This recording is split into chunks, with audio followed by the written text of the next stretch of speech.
Beautiful. Welcome back to the Bourbon and BS podcast, everyone. This is episode 349, and we have Sean Wilkinson in the garage with Nate Hale and myself. And welcome to 2026. Hi, guys. Hello. Welcome. Forgot which way to look. It's the first episode in a while. Thank you, sir. So 349, 2026, we've got something special and then something old that's new. Okay, I didn't know which one you were saying was special. So They're both special, all right. The bottle we have is from Hillrock Estate Distillery. This is the Solera Aged Bourbon whiskey. This is a barrel exclusive. And this came all the way from Palm Springs. Oh, okay. This is from Brian Joyce, the owner of Tinder Box, which we'll get to our sponsors in just a moment. But you guys both poured. I'll pour in just a moment. Yep. Turn your volume down there, rookie. All right. Sorry. It's awesome. Very New year, here same on Sean. Yeah. Yeah. I'm gonna blame that on your All peripheral. that shit I said 3 weeks ago or 2 weeks ago. Yeah. So let's start with the sponsors here. Obviously, we appreciate you guys tuning in. First and foremost, you guys out there, the Patreon members, patreon.com/bourbon and BS podcast, or also Venmo at Bourbon BS. Appreciate the continued support from everyone out there. It helps us keep this thing going through the StreamYard streaming and everything else it offers, as well as the podcast app. So appreciate all of you guys very, very much. If you guys aren't on there and want to contribute on a regular basis, check out patreon.com/bourbon and BS podcast. Also want to thank Tinder Box at Easton in Columbus, Ohio. That's where we're based out of. And that being said, we've got the Crowned Heads Tennessee Waltz, thanks to Tinder Box at Easton. This is going to be the one we're smoking that Nate is lighting up tonight. You can find the Tennessee Waltz along with the vast majority of the Crowned Heads portfolio at Tinder Box at Easton in Columbus, Ohio. And I do want to remind everyone now that we are in the new year that pencil in on your calendars Sunday, March 15th for the Smoking Tent event. We're working on details that will be available hopefully in the next, at the most 2 weeks, probably less. That's crazy. But yeah, absolutely. So quick. we've got people coming in from out of town already, and hopefully you guys can join us once again. Which number 10 event are we on now? So it gets tricky. Because there were a few years we didn't. Yeah, that pesky COVID thing. Was it 13? So yeah, this is technically 13 years. Lucky 13. Yeah, lucky 13. Might go with that theme. But yeah, so March 15th. And then also want to thank Altadis USA. We've got the Romeo y Julieta Nicaragua Reserva Real, and that's going to be made by AJ Fernandez.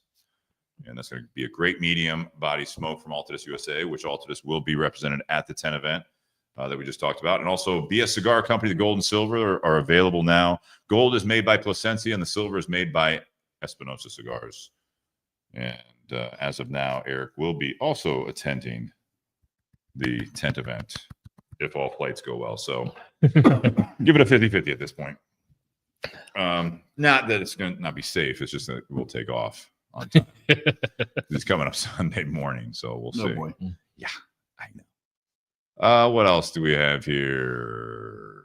Buyjack.com/bourbon and BS. Nate and Sean have the Barrelhead hoodie on. I'm rocking an old Crowned Heads hoodie and kind of ode to the Tennessee Waltz. What else you got there? I got the podcast t-shirt. Nice podcast. Oh yeah, You got the 2020 shirt there. Hey, Hey, there we go. look at that, Sean. Take it off. Nope. Just kidding. Is that chest hair I see? Yeah. All right. Buyjack.com/bourbon and BS for any of the swag out there shipped directly to you. So appreciate buyjack.com. Check them out for other great products as well. And as always, ask any questions or put any comments on the comment feed. We've got Facebook back up this week, also on YouTube, but we are going to be watching mostly on Facebook, I believe, between everyone at the table, which we'll get some YouTube ones. So we got to watch up there for that. But without further ado, let's get into the cigar. Mm-hmm. So the featured cigar this week is the Crowned Heads Tennessee Waltz. I'm going to light this up. I'll go over the basics of it, but this was an exclusive for many, many years for Tennessee only. And this was something that they are based out of, Crowned Heads, that is, based out of Nashville.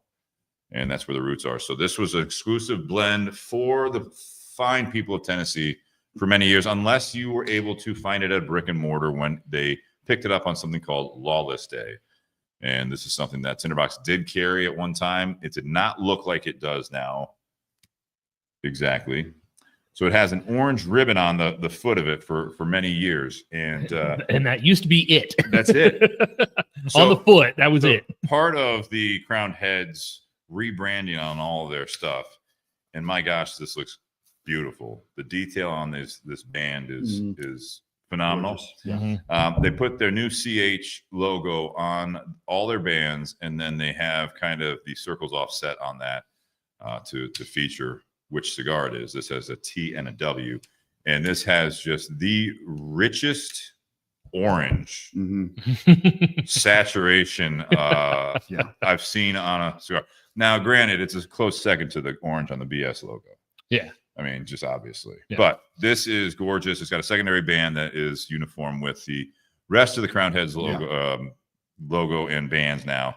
And then it says Tennessee Waltz on there. So this is brand new. You probably won't be able to see it unless you're watching on a big screen there. But definitely check out the Tennessee Waltz rebranding. And this is, go ahead. No, go ahead. This is made at the My Father factory. And this is going to be Connecticut broadleaf, very hearty Connecticut broadleaf over Nicaraguan filler and binder. Nice. Well, and then now, because it's a regular production item, it's now available in 3 sizes instead of just 1. Correct. It used to be just that one size, and that was it. Now it's available in 3. I like the the darkness behind the CH. It kind of like Kind of a brown that fades in and out. Yeah, and it almost matches the color as the wrapper on the cigar. It does, especially in this light. Yeah, and then like I wish they could have done the same thing over here, because it's almost like it's a see-through. It's like, wait, is that cigar? Or is that, I think it's cool. Yeah, it definitely pops. To go off of Nate's point, this was originally what now they call, it's kind of a little longer Robusto, but they call it the OG. It's a little over 5 inches, and then it's going to be 54, 56, something like that. And then this is the Toro, classic Toro size, 6x54. And then you have a CG Corona Gorda, which is a 46 ring gauge, which is a little firecracker in my opinion. But this is the Toro size. So one of the 2 new sizes that are available in, this is now no longer limited production. This is regular production. So pretty exciting for those that enjoyed it when they could find it at a local brick and mortar, or obviously if you're in Tennessee and you could get this more often. It's nice to see that they did this line extension, especially with the beautiful new branding on it. So Nate, what are your thoughts on this? I know you've had plenty of these over the years. I have. So they did this one, and then there was also the Yellow Rose, which used to be available only in Texas. Correct. And I used to go back and forth, try both of them. And I gotta say, I actually prefer the Tennessee Waltz more. So when I found out late last year that this was going to be a regular production item, I definitely made sure to stock my humidor with them. But yeah, I've always liked this cigar. I like Connecticut broadleaf. I know not everyone does, but I do like it. Just that rich hardiness, and it just punches with flavor. This is one, according to them and how they rate their cigars, this is one of their fullest regular production items. Like they actually list this as being slightly stronger than La Imperiosa. Really? Which, I don't know. I think the La Imperiosa has a bit more heft to it. But this is definitely a full flavor. Like this just saturates your palate. So you say Connecticut broadleaf. When I think of Connecticut, I think of mild. So yeah, there's 2 major Connecticut wrapper leaves, if you will. Right. Yeah. Connecticut seed, right? So the Connecticut shade grown is what you're thinking of most likely, which is typically used on milder cigars. Sure. Whether it's true U.S. Connecticut shade grown tobacco, or it's Ecuadorian Connecticut seed, or we're seeing some grown in Nicaragua as well. Those are going to be more along the lines of the lighter shade as opposed to this very dark Connecticut broadleaf, where the Connecticut that you're talking about, that seed, they drape the fields with cheesecloth Oh. and that literally is shade grown. Yeah. Okay. So shade grown is more specific in a sense, where the broader term, even though it's used from a marketing standpoint sometimes on cigars, is this is a sun grown. I want a sun grown wrapper, and it's like that's pretty much anything other than anything other shade than grown. shade grown. It's all grown in It's the all sun. sun So grown. this is so if you take a Connecticut leaf and not shade it, you get that. Mhm. Now you say broadleaf. Broadleaf is the actual like seed. This is the Yeah. type of tobacco Okay. plant, and it is named that for literal obvious reasons. It's a very wide, hardy leaf. Yeah, it doesn't necessarily Not as grow. tall. Yeah, it doesn't necessarily grow as tall as the plant doesn't necessarily grow as tall or as long. It's like it's it's Gotcha. wide. Got It's it. like the fat Christmas tree, the short stubby Christmas tree. The Danny DeVito of cigar leaves. And all that tobacco, true Connecticut, is grown in that river valley there in Connecticut. It's not a very large region, but then you also have some the barns there as well. I guess you could grow leaf anywhere, but like you do in the summer up north. You can. The soil there has been cultivated for many years. Okay. Much like other hot areas, not hot temperature wise, but like hot growing areas. Popular. Okay. Popular. Yeah, excuse me. Like Cuba and some other countries.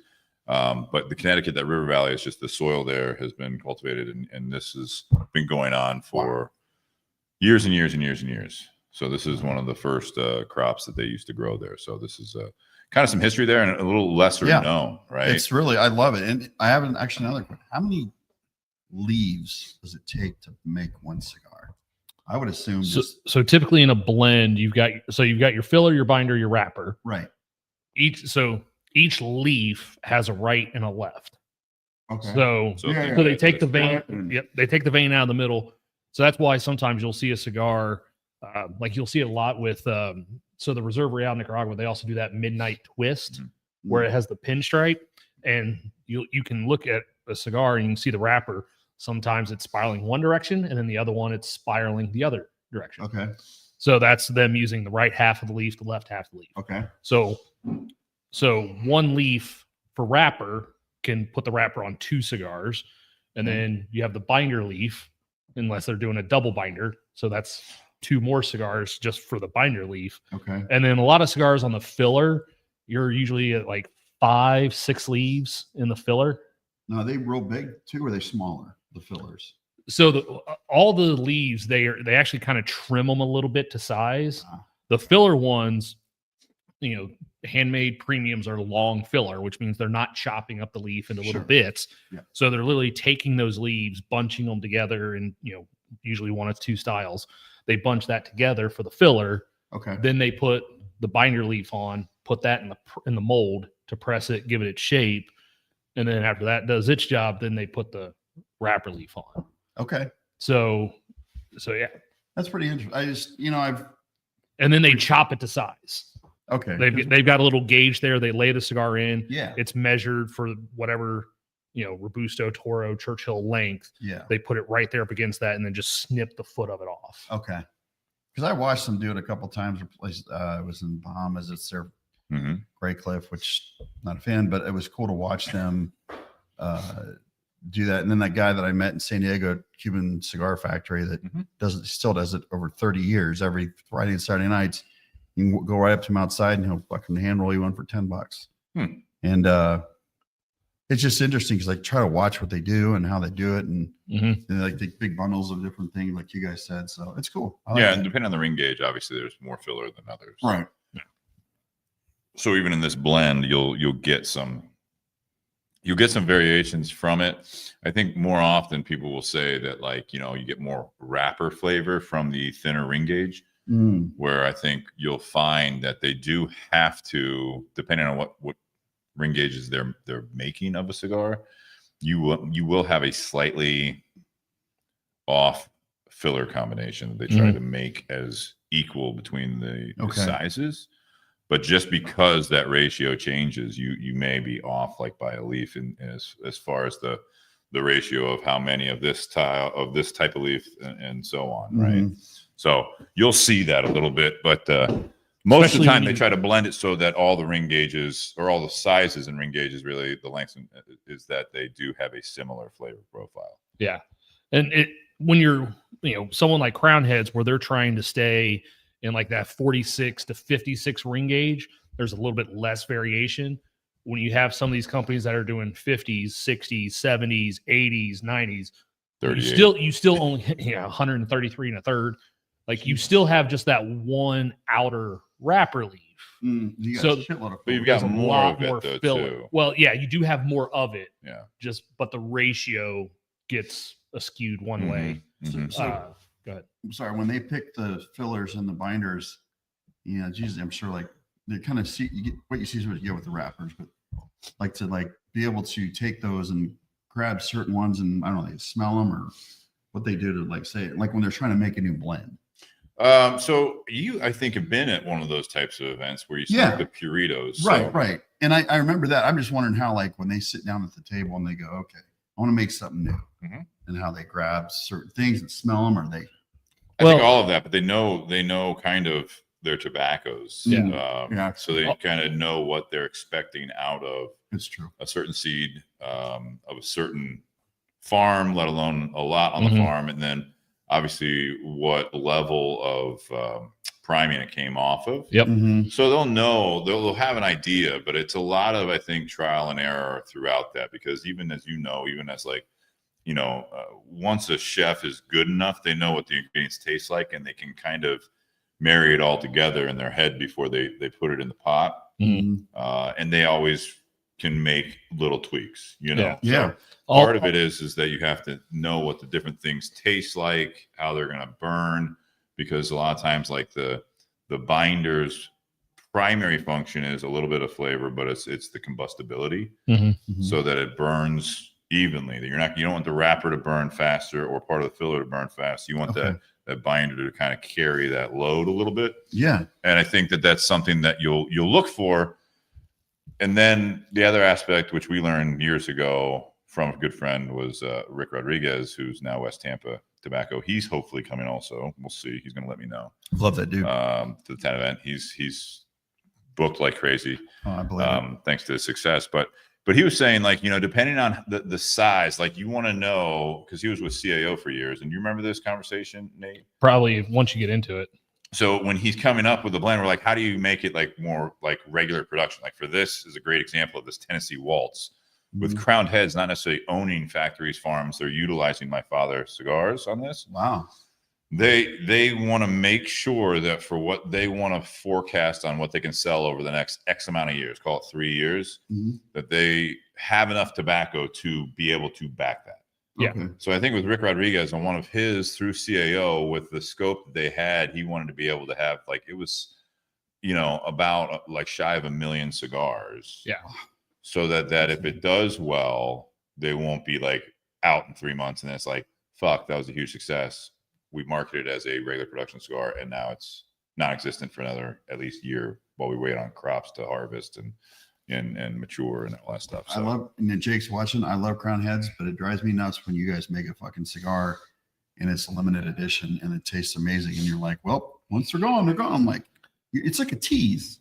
Well, it's like going to a strip club and just give Jake a couple bucks, put it in his pan or something. well, there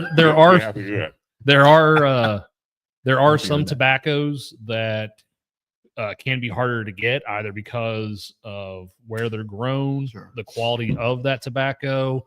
100%. When the CAO Amazon Basin first came out, that was a once every 3 year release, because that's how long it took to get enough of that crop to be able to make a limited edition. And then some of these highly sought after leaves, like Connecticut broadleaf, especially for a wrapper, there's only so much of that to go around. So some of these other manufacturers, they want to try and buy up, their share. They want to make sure they have enough to make their cigars, and then everyone else has to fight over whatever's left. And so sometimes you have a bidding war for some of these tobaccos. No shit. Yeah, that's cool. Thank you, guys. Learned something new today. Thank you for the questions. What do you think of the cigar, Sean? I love it. After all those questions. Yeah. It's I don't know. It's just it's a full body, right? Full, yeah. I enjoy it. I mean, it's not. Sometimes they can be overpowering full bodies. This is not. This is like just it's a good. I mean, even the retro ale's not like. I don't get any really. Maybe my fucking nose is burnt from doing it because there was a little pepper. I'm like, I don't get it. So, but I feel like there's it's just got a nice earthy retro ale. I'm excited to mix, take a hit and then drink and see how these pair together. I'm impressed. Jake, I'm still going to throw $1 in your whatever waistbands or waistband. That's what I said, not waistband. Wherever you want. As long as he's comfortable with it. Yeah, I think he'll like the waistband. I think he will. I think he will. This has that flavor. I don't know, like a perfectly slightly burnt wheat toast. Okay. I was gonna say there's like a dryness on the palate to it, and it's like that char. Yeah. No, yeah. Where you're like, oh, like we're supposed to on the old school toaster put it right in the middle. You know what I mean? Like the gauge. Pops up, you're like, oh. Yeah, I want to see a little bit of that dark on there. So you just kind of go to like the 3.75 out of 5. Yep. And I see that's minutes, not toasting level, by the way. Yeah. Is it? Yeah. Oh, well, same thing. It's an on and off, but same thing. Yeah. God, that's good. Mm-hmm. Good construction too. You can see the broadleaf, just how it burns a little tougher, in my opinion. Yeah. They do a good job with the. So that's the common thing to happen. Broadleaf's it's a hearty, thicker leaf, which I like using on a cigar because it's a little on the thicker side. It's a little more sturdy. It doesn't crack and break as easily. And that's one of the big differences between like something like this sun-grown broadleaf versus a Connecticut shade. Those Connecticut shades have a tendency to be a little on the thin side. Okay. And, too much mishandling or you drop it and it can split because it's a very delicate. Well, yeah. And I mean, and they usually don't use a real hardy binder on those either. So as soon as you get a little bit of expansion or contraction in this, environment right now where we're at, we're luckily around 40 degrees right now, but that's not going to last. And so, shipping these, the thinner wrapper leaves and then trying to maintain a humidity, it's always difficult. And so you see a little bit more of that, what you're talking about, a little bit of like a bursting, which cracks, but it's, I find it's not even on those this time of the year in at least the Midwest or colder regions. It's actually like in the middle of the cigar. Yeah. It's not the foot. It's not the cap. It's not your normal splits. It's because it's expanded to a point where that thinner wrapper leaf just cannot contain like that little bit of movement. Well, and sometimes if you have when you're shipping to the Midwest this time of year, when it's colder, your package is sitting on a UPS truck for a few days or in a warehouse over the weekend or something. It gets really cold. If that goes into a retail establishment and that retailer immediately throws that on the shelf and someone comes in and buys one and lights it up right then and there, that heat kind of shocks the cigar and can expand it too quick. And that cigar just blows up on the consumer. Oh, absolutely. A lot of really good cigar shops that know what they're doing and how to take care of product, when they get stuff into the humidor, they will let it sit in the humidor for several days to acclimate to the temperature, to the humidity. Yeah. So that way that cigar, expands back with the moisture to its regular size. That way then when the consumer buys it and fires it up, it's not super dry or cold. And hopefully that cigar doesn't have any issues. Right. Nate, any thoughts on the cigar that you haven't shared already? So, I haven't even taken a sip of this Hillrock yet. The one thing that's interesting to me about the cigar is, as full flavor as it is, it doesn't come across like a full body. Right. Like the strength of the cigar, the nicotine level, how it hits, that doesn't punch you. It doesn't come across like a super full-bodied cigar, even though on their little scale that they put now on the inserts of their new packaging shows this is one of the fullest cigars they make. I think this is extremely full in terms of the flavor that you're getting, but it's not an overwhelming strength to the cigar itself. Mm. Yeah, like I said, it was like I'm waiting for the burn on that, on the nose and retro. It's just like It's not like, there. and even on the front end, it's not. Usually, when you get like you said, it's the full body that's can really. Once the full body, the full flavor. Sometimes that super full body can come across a little bitter, Yeah, either on the palate or through the nose, or sometimes that spice level is off the charts, and that's what really starts making your eyes water when you retrohale. what I love about even the stronger cigars like that is at the beginning on the foot and maybe the first inch or two, you kind of go through that spiciness. But I think over time, as you smoke it, when you get midway through, it seems to me they always get a little bit smoother. Maybe it's your palate and you're Acclimating, acclimating to it. So then you really can get the flavor of it and like appreciate it. Sometimes it's like overpowering at first, like you said, but this cigar pretty much keeps its same profile the whole way through. Mm-hmm. It's not changing. It's not increasing in spice or decreasing in spice or anything like that. It's just straightforward. Like what you're getting at the front of the cigar is what you're getting all the way to the band. Yeah, I would agree with that. Let's, I haven't taken a sip of this yet, so I am going to put it up on the screen here. Hillrock Solera Aged Bourbon Whiskey. And this is a barrel exclusive, barrel pick that, again, Brian Joyce, owner of the Tinder Box at Easton, Columbus, Ohio, one of our sponsors. He picked it up when he was out in, Palm Springs, California for his daughter's wedding.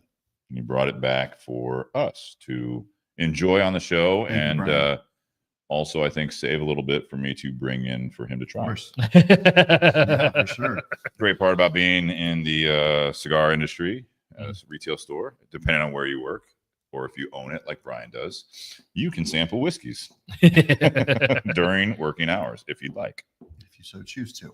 So I'm going to take a sip. Nate, I think you looked this up a little bit, so you looked into it. So what are we dealing with here? There is a very familiar name signed on the side here. Yeah, so Hillrock, this is coming out of Hudson Valley, New York. They were established in 2012. You had two owners and then the master distiller. The one gentleman, that's one of the owners. So it's actually set up on a family farm that his family owned, and he actually used to work a lot of farms in Western New York. And then you also have a businesswoman who does all the sales, the marketing, all the promotions. She does all that side of the business. And then the master distiller at the founding was a gentleman by the name of Dave Pickrell. Dave Pickrell spent most of his career at Maker's Mark until he passed away in 2018. It's been that long. Yeah. And then we've also featured other products that he was involved in. The other one, probably most notably, is the Metallica brand, the Blackened. Oh. That was another one of his projects that he did. Wasn't coming out of this distillery. That was actually hitting a little bit closer to home. But yeah, so this was something that he was doing, and they do this Solera method of aging, which typically you see that in sherries or some rums. Scotches. Some of them will do that with scotches. So basically what you're doing is you basically have like a pyramid stack of barrels, and you are dumping so anyone who's a whiskey person knows as a barrel ages, you're going to lose a percentage every single year to evaporation. Well, what they will then do is they will then take younger whiskeys and dump those into some of those older barrels, not completely empty it, and then put more whiskey into those barrels. So they're always integrating new whiskeys with older whiskeys and just kind of trying to layer those flavors. And that's where you get the name? That's Solera. That's what that means. Interesting. Which is why, because of that method, you don't see the term straight bourbon whiskey on this. Blend. You see Solera aged. So they're doing that method. This would be a barrel exclusive, I would imagine. This is a single barrel. This was a single barrel pick by the final product. Yes. Yeah. So it's aged originally in American oak, and then they finish it in sherry casks. And then this one coming in at 116.2 proof. What was it? 116.2. Must be the night where everything's high proof and strength, but it tastes. There's no fucking. Well, sometimes when It's you're a cold night, man. well, sometimes when you're There's no. sometimes when you're smoking a richer, heavier cigar or drinking a heavier, cask strength type of whiskey, which you kind of need that level of the other one to kind of go with it. Because like if we were drinking this with some mild Connecticut shade, you might not be able to taste the cigar at all because of how heavy this is. Same time, if we were drinking some 80 proof, super heavy corn, sweeter whiskey with a full body cigar, like that full body cigar can sometimes overpower your palate. And Yeah, you don't taste as much of the whiskey. Yeah, I spicy molasses. I was gonna say that there's definitely a cinnamon that hits right up front. Yeah, But then if you let it sit on your palate, I get this nice toasted brown sugar. yeah. I That's get- kind of where I'm at. and when it sits on my palate, I get like almost salted butterscotch. We're all in the same ballpark there. Yeah, How about that? it's good. Yeah, and it's one of those too. When I first drank it, I'm like, "Oh, this is really nice in the palate." I'm like, "Okay, here comes the heat," and I'm like, "Oh shit, there's no heat. This is Kind Well- of up front. yeah, Kind of up front. yeah." a little bit, For me, yeah. on the finish, like after it goes down the hatch, there is this kind of cinnamon spice that kind of all of a sudden comes back up and just Yeah. hangs out at the very, very back of the palate. Yeah. Yes. I like All right. it. Well, thanks for tuning in, guys. No, sorry. No, it's fine. I mean, I Awkward think it's silence. cool. No, it's not awkward. You are. Can I see the bottle? Sure. It is a gorgeous Yeah, it's a beautiful bottle. squared off bottle. Got some heft to Yeah. her. Yeah. It'd be a good weapon. You said that for. Are you angry? Not right now, but I will be later. Especially with probably. those corners. Take this away. Very elegant script on the back. I'm not even going to try to read in this light here because it is that like That gold on the brown. it's the gold on the whiskey. brown, but then it's like that over stylized script writing. Yeah, Yeah. you have to kind of squint a Where little bit to read yeah, that shit. I mean, this is like when you do it like on Instagram, you hit that script and you're like, well, I can't read that. So Nope. you change the font so you can read it. Probably read it better once the bottle's empty too. Okay. Well, I mean, No, later. Challenge accepted. Later. no, Jeez, John. I can read it better. It has nothing Holy to do crap, dude. But no, very nice. Great cork. Everyone likes a good cork. with it. It popped like a motherfucker earlier. It was a very deep cork pop. It it was wasn't a high deep in my pitch. soul. Sorry. It's been a while being on the air, boys. I know. Oh, and then what's the side? I forgot to look at this. As a sticker on the side here with some of the details here. Barrel Napa Valley Cabernet. This is bottle 264 300. Wow. So this is It's a barrel pick. It Yeah, was it's a barrel pick It for a says beverage store out in California. Bevmo Wow. barrel exclusive. So very, very cool. Yeah, I like it. And if Brian is still listening, which he may or may not be, I don't know. But we'll have to tell him tomorrow. I'll bring the bottle in of what's left for him to try. But I think he'll be pleased with it. He loves the cinnamon in a profile of a whiskey. So Mhm. very cool. I haven't had any Hillrock that I know of before this. Yeah, yeah. It's their products are not available in Ohio. That would be part of it. Yeah. Could be part of it. Price point as well. What is Oh, the this- yeah. So again, this is a barrel pick at cask Okay. strength. So this is going to be obviously a higher price point, but just the regular Hillrock Solera typically comes in at about 150. and that's MSRP or is that like, That's MSRP. okay? And this is because it's a barrel pick, is it going to be more? Because it's a single barrel pick Mhm. and it's at cask strength, Mm-hmm. they're probably going to be charging a little bit more for that. Okay. Sometimes they'll barrel picks, especially if it's Bevmo is, I don't know what the size company it is, but I mean, like, I'm always surprised. If they're a sometimes, big like, if player, I'm they at- might be yeah, if getting I'm it. like a Benny's or whatever, Yeah. I'm shocked that, they almost differ on the price for different reasons. Yeah. You know, like they'll have a cast strength and it's less expensive than something lower proof, but it's for whatever other reason they have that price on it. But usually the barrel picks are, especially at the larger chains, if Bevmo sounds like a chain, they keep the prices competitive. They keep it very similar to an MSRP of a non-barrel pick, which is I think they do in the state of Ohio typically too. I'm assuming buying it in California is probably even more because of taxes and shit. Could have been. He did not tell me. Okay. Well, California is a non-control state, so the retailers there can charge whatever they want. They're also the #1 seller for American whiskey in the U.S. Interesting. Really? Yep. Part of that's because of e-commerce. Like you can buy whiskey online in California, and California ships out of state to a lot of other states. Ohio not being one of them. I feel like I live at a very strict parent's house. Yeah, and then also don't forget they have the largest populace in the country, so those are all contributing factors as to why they sell more American whiskey, notably bourbon, than any other state in the union. So, what do we think? I like it. It is. It does. That cinnamon actually keeps coming through on me. Yeah, like it stays every time. Mm-hmm.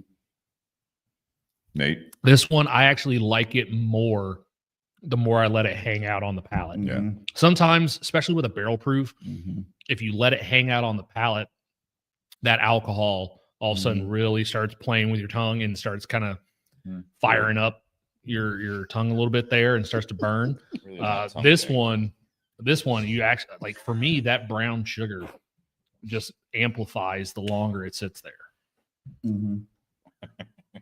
What? A lot of tongue talk there. Yeah, a lot of tongue talk. What are you looking at? I was trying to find something and I can't remember what it was. Okay. Oh, that's good for the how audience. old is it? Well, again, because it's that Solera process, there is no What's age the statement. original, they put in to begin with, and then once the Angel's cut is gone, then they fill it in. So I was so you can have a product. So you could have a barrel, and so say after 5 years, they then put new distillate into that barrel. They can sit there and age that for another 5 years, so more is going to evaporate out, and then they could put more new distillate in, and then they could put, so you could sit there and just keep going and going and going and going. There are some rums that do that where like the youngest might be 23 years. Okay, here's another way to ask it. When do they start filling the barrel? Is it what's the original barrel? What year did they fill that original barrel? Well, so they started in 2012.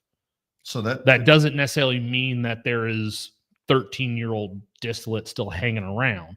But if there was some of that original distillate from 2012 in this bottle, because so much has evaporated out and they have added younger into it, it's going to make a much smaller percentage of the finished product. Okay. Let's roll into this is a great time for this. Kind of like an infinity bottle. If you never finish it. If you never completely empty an infinity bottle. That's interesting. I didn't think of it that way. I thought it'd be similar whiskeys going into it, just at different ages. So I don't mean infinity as in they're adding different whiskey or distillates, just different ages. Okay. Oh, but so like, but think of it like an infinity. Because like when we drink it, like we drink some of the other ones that are like barrel bourbon, they do that a lot with different whiskeys, and then they combine those. So I don't know. Do we know about this one? Is it all the same, kind of redoing it with younger barrels, or do we not know that? I don't know that. What do you mean? Like different mash bills from Hillrock, or is this all the same? It's all the same, and they're also a farm to glass. Okay. So all their shit. They were one because of the gentleman that owns it and him growing up as a farmer. He was a big proponent 30 years ago of sustainable farming and farm to table, that whole movement before it really caught on. So they grow a lot of their grains. They do their malting on site. So they try and have as much control of it as possible. However, obviously, anyone who knows anything about agriculture, how the terroir, how the climate is that year, too much rain, not enough rain, too hot, like that's going to impact the flavor that you get out of those grains. So even though you have the exact same mash bill every single time, the same entry proof every single time, how those grains were that year and how, while it's in the barrel, how that climate is while it's aging, that's going to impact the flavor as well. Very similar to tobacco and cigars. Yes. Which always blows my mind on the success of consistency on certain blends over the years for well-known cigars.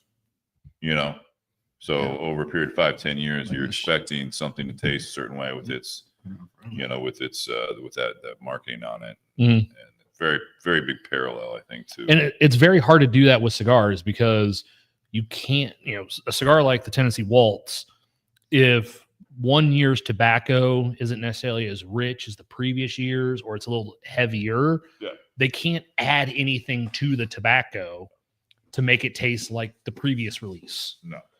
There are some products, there are flavored whiskeys, there are wines that you can add stuff to try and get a consistent flavor year in and year out, even if the weather didn't cooperate that year to have that same profile. You can add stuff in those markets in order to try and keep that consistency. Cigars are one of those things. You're at the mercy of the climate and your fermentation process. That's where they can tweak. That's the biggest control they have is their fermentation. Like how often they rotate that, what temperature they let it get up to, how many days that they ferment it. That's the controlling part they have, and that's the science behind it. Like they have to sit there and really nerd out about that stuff every single year in order to try and keep that consistency. So 1 year they may ferment that tobacco for 100 days. The next year might be 105. Next year might be 90. Like it's until it gets the right profile, the right look, and all that to try and keep that consistency. I kind of like that though, and in terms of, you want mostly some consistency because you're buying a cigar knowing what you're going to get, but there's also kind of that part of like, ooh, this year or this batch or whatever, I wonder if it'll be a little different because of whatever. Or you could even probably look and see, okay, this year it was drier, so then you remember that. And so I think it's kind of a cool thing to look at it that way. If you just have there's a lot of parallels, and Nate, not to get you into your vibe there, but that's where I think wines are usually going to be maybe the easiest to pick out because of the years they put on the bottle. So if you know where it's coming from, was it 21 or 22 where there were a lot of the fires out in California? 22 was a California fire year. 20 was Willamette Valley for a big fire. So I don't know if you're familiar with that, Sean. And again, Nate, I know you'll know a lot more than I do, but I've learned from Kristen a bit. But it's like those, not saying it's going to be bad. It's going to be different. But it'll be different because of what was in the air and how the crop was growing. And that's a really, I think, easier thing to wrap your head around possibly than it is to, we had a lot of rain this year. Or we didn't have enough rain this year. Or like on the tobacco side of it, they throw it in the, after they grow, they harvest it and then they age it in the barns.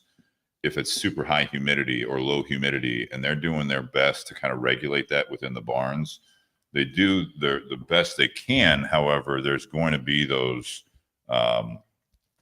variables that they are really struggling with on a regular basis. Yeah, there were some winemakers that like 2020 they didn't even do a release because of wildfires. Because there was smoke taint on it and you could taste it in the product. He said taint, I thought he said taint. Okay. Like I tried one.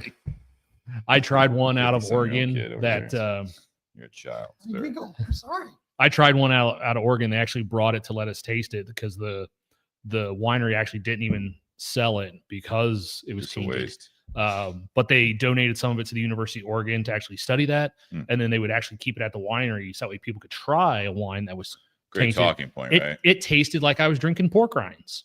Doesn't sound terrible.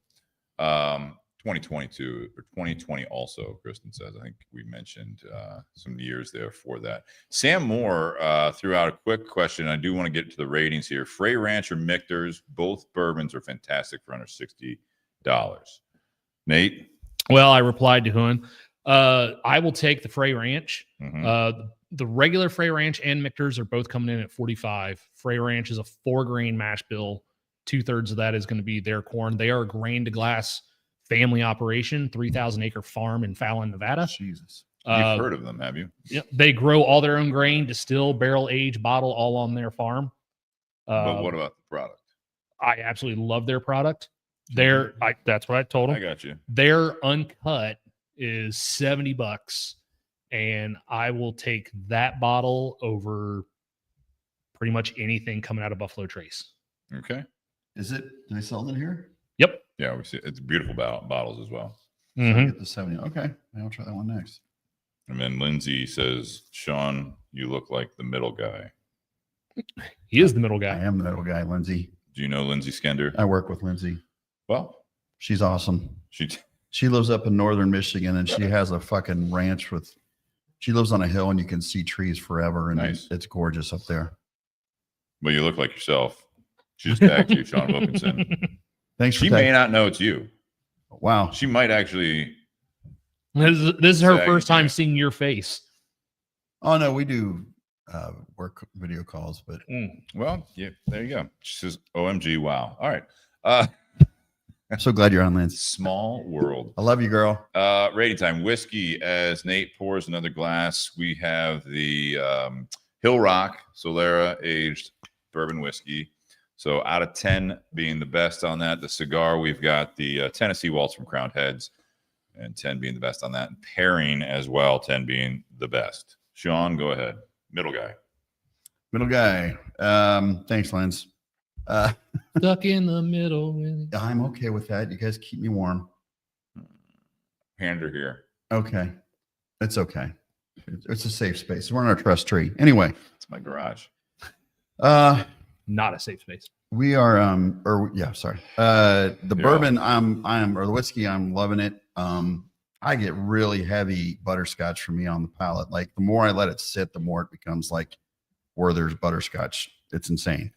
The finish has got a little, like it's a little spice, not a burn, but you get a little spice mixed with some fruitiness on the back end for me. But I'm going to give that 8.75, leaning towards a 9 on it. Cause it's just one of those two that like, it's dangerously good. Yeah. Like you could finish a bottle and be blasted out of your mind. The fact that it's such high proof and then trying to.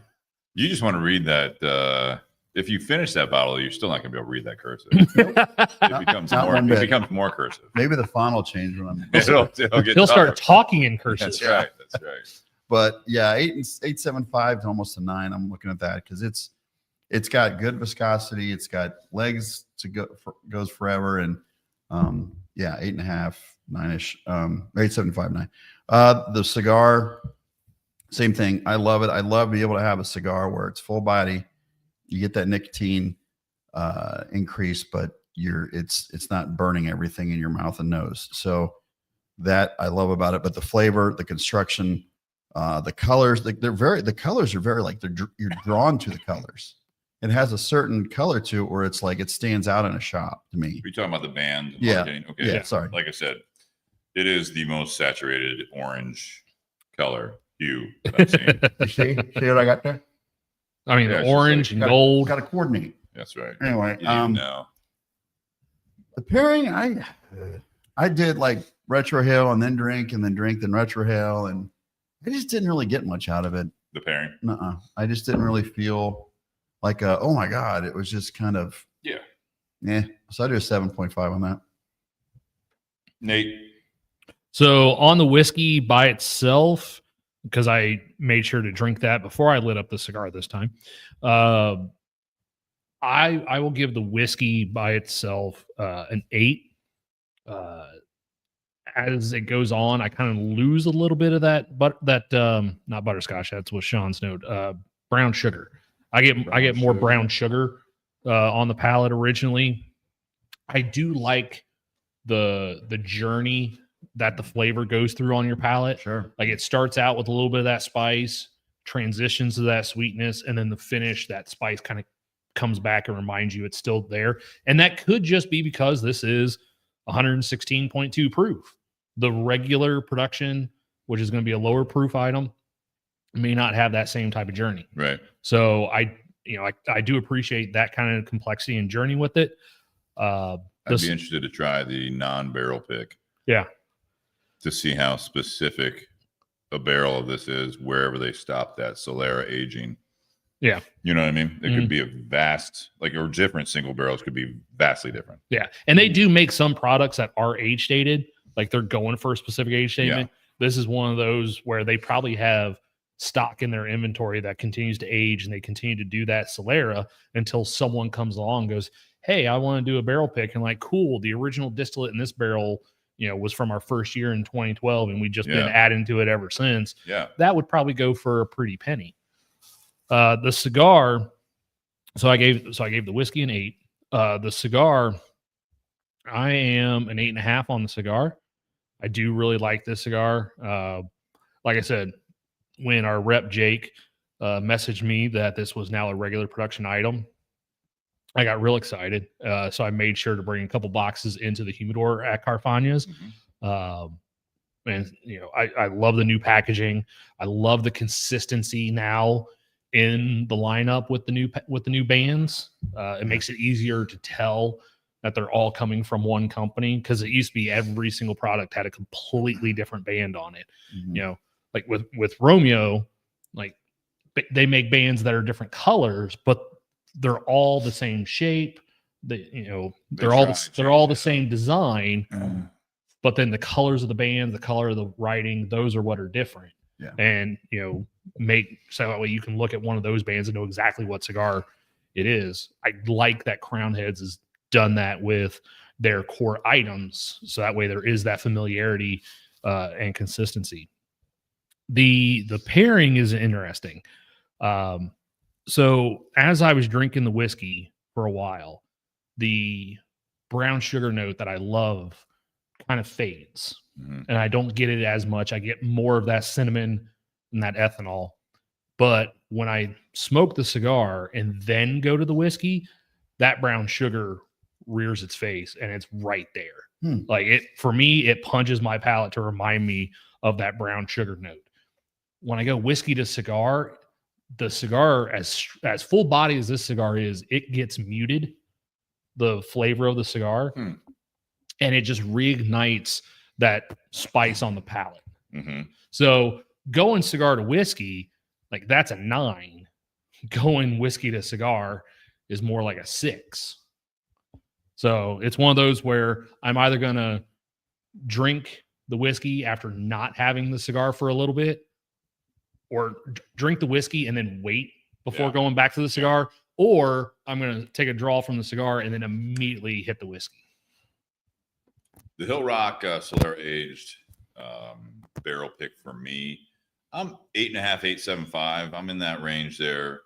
Very good, very unique, actually. I mean, I really enjoy it. It does have a bit, and I think maybe to your point, Nate, I didn't take a sip until we got to the whiskey. So I had been smoking the cigar, trying to give it its fair shake. And so I think to your point, I went into the whiskey and I had been smoking the cigar, and it didn't do as many big favors for it. I actually like it kind of a little bit the other way. But the whiskey does have a lot of good flavors, especially if I stick with it a little bit. I guess more to your point, where I'm not hitting the cigar at all. I've kind of just relaxed, let it kind of linger on the palate and everything like that. I really do enjoy the bottle. It's great. It's a great looking bottle. Everything just fits with the stickers on it, with the writing on it, with the marketing behind it. There's the embossment on the glass and everything like that. So, I mean, it's just gorgeous bottle to see. And then the juice inside is definitely there. Cool story. I never knew what Solera Aged meant, actually. Okay. The Glenfiddich 15 is a Solera Aged marketed product.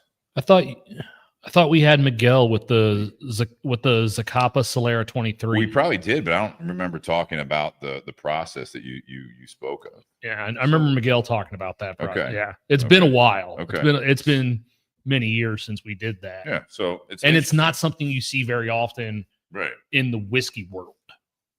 It's more something you see in wine or rum. I really great bottle. The cigar, I like getting to the pairing part. I like the two products more on their own. Yep. I like this cigar a lot. I've been, just like Nate had mentioned, really excited that it was going to be a regular produced cigar now and released cigar. This is something we did have at Tinder Box at Easton for quite some time, because Brian, the owner, would definitely jump on the Lawless Day the best he could budget wise, but typically it'd be a couple times a year we'd buy 15 plus boxes of it and just have it on the shelf, and hopefully it would last until the next Lawless Day. And sometimes it did, sometimes it didn't, but I mean, this is something that I really do enjoy. This cigar, this Toro size, I like a lot. Toro's kind of my go-to size. I will say I thought about bringing the Corona Gorda tonight, the CG. Again, it just amps up everything. I didn't know what this bottle obviously would taste like. I'm kind of glad I didn't, because I think it's a little punchier in that size, which I don't know would have helped us at all in this pairing. So I don't think I gave it the cigar. Yeah, it's like, did you give numbers yet? No, I did on the bottle. I think with the cigar, I'm an 8.25. I like it a lot. I think this is a great cigar on its own. It is a bit not one-dimensional, but it's consistent to a point where it doesn't build a whole lot as you get through it. So the complexity is not there as far as the smoke through the entire cigar, especially on this size. So, and then the pairing, I'm at a 7.5. Same. Yep. This is enjoyable. It wouldn't be like, so if we were sitting around like your fire, Sean, or something like that, I still had more cigar, and say we had 3 or 4 different bottles kind of sitting out just to kind of sample and stuff. Sure. I probably would say I want to try this Hillrock again, but not while I'm smoking this cigar as much. It's not bad, but let's see what else we have. Sure. And then if I lit up, like if I'm lighting up the Reserva Real Nicaragua afterwards, I'd be like, all right, now let me get back to that Hillrock. I'm going to see how this does with this. I think it'll go better personally when we light that up for part 2 here. But yeah, all in all, it's fantastic. What are you going to say? What did you rate the bourbon again? I said 8.5, 8.75, didn't I? Oh, yeah. So we're pretty much close to it. Yeah. I like it a lot. I like it a lot. Again, I like the products on their own better. They're not a terrible pairing. It's just not. We could definitely do, now that we know what the bottle tastes like, I think we could do ourselves a service and saying like, hey, let's try something else. Sure. Just to go with it a little better. Yeah. So, you guys need a break, or you want to just roll right through it? I gotta pee. Got to pee. So we'll stay live here, but cheers, guys. Thank you very much. We'll stay live here, but we're going to do part 2, which is we're going to go off. You go. Well, cheers without me. Well, that seems. Oh, by the way, Tim died. I'm wearing shorts. It's cold up top, but not. You mean cold in the bottom? I'm not Cheers. cold in the bottom. Cheers to Sean and all of you. Happy New Year. You can go inside since you're cold. Yeah. Well, you're already cold, so. All right. So while Sean struggles to take care of business there, Nate pours in the glass. Anyone out there listening, we've got quite a few people. I'll take some of that. Okay. Want to wish you guys a happy New Year.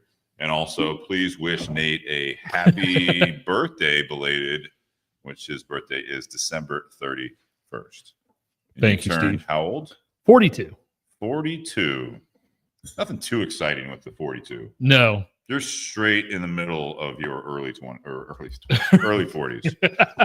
Probably don't feel like the early 20s. That's for sure. No. It was funny the other.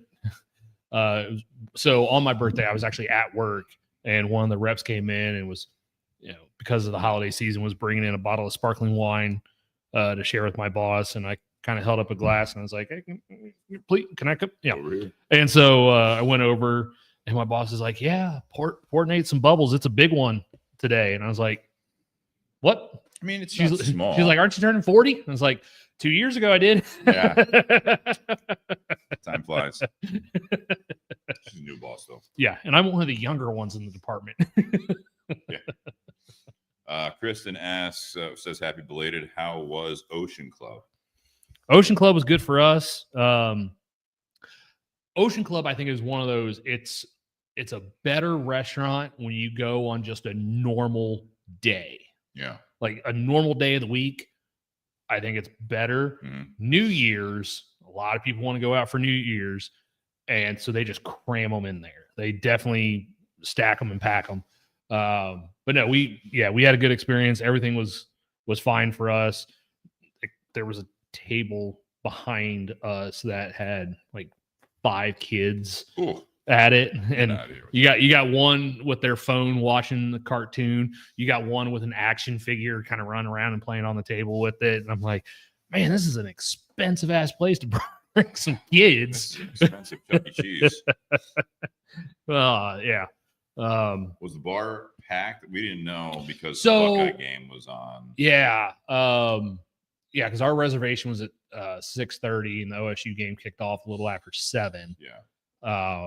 So when we got there, the bar area, which is just open seating, that was full. But then about 7 o'clock, though, there were some open chairs.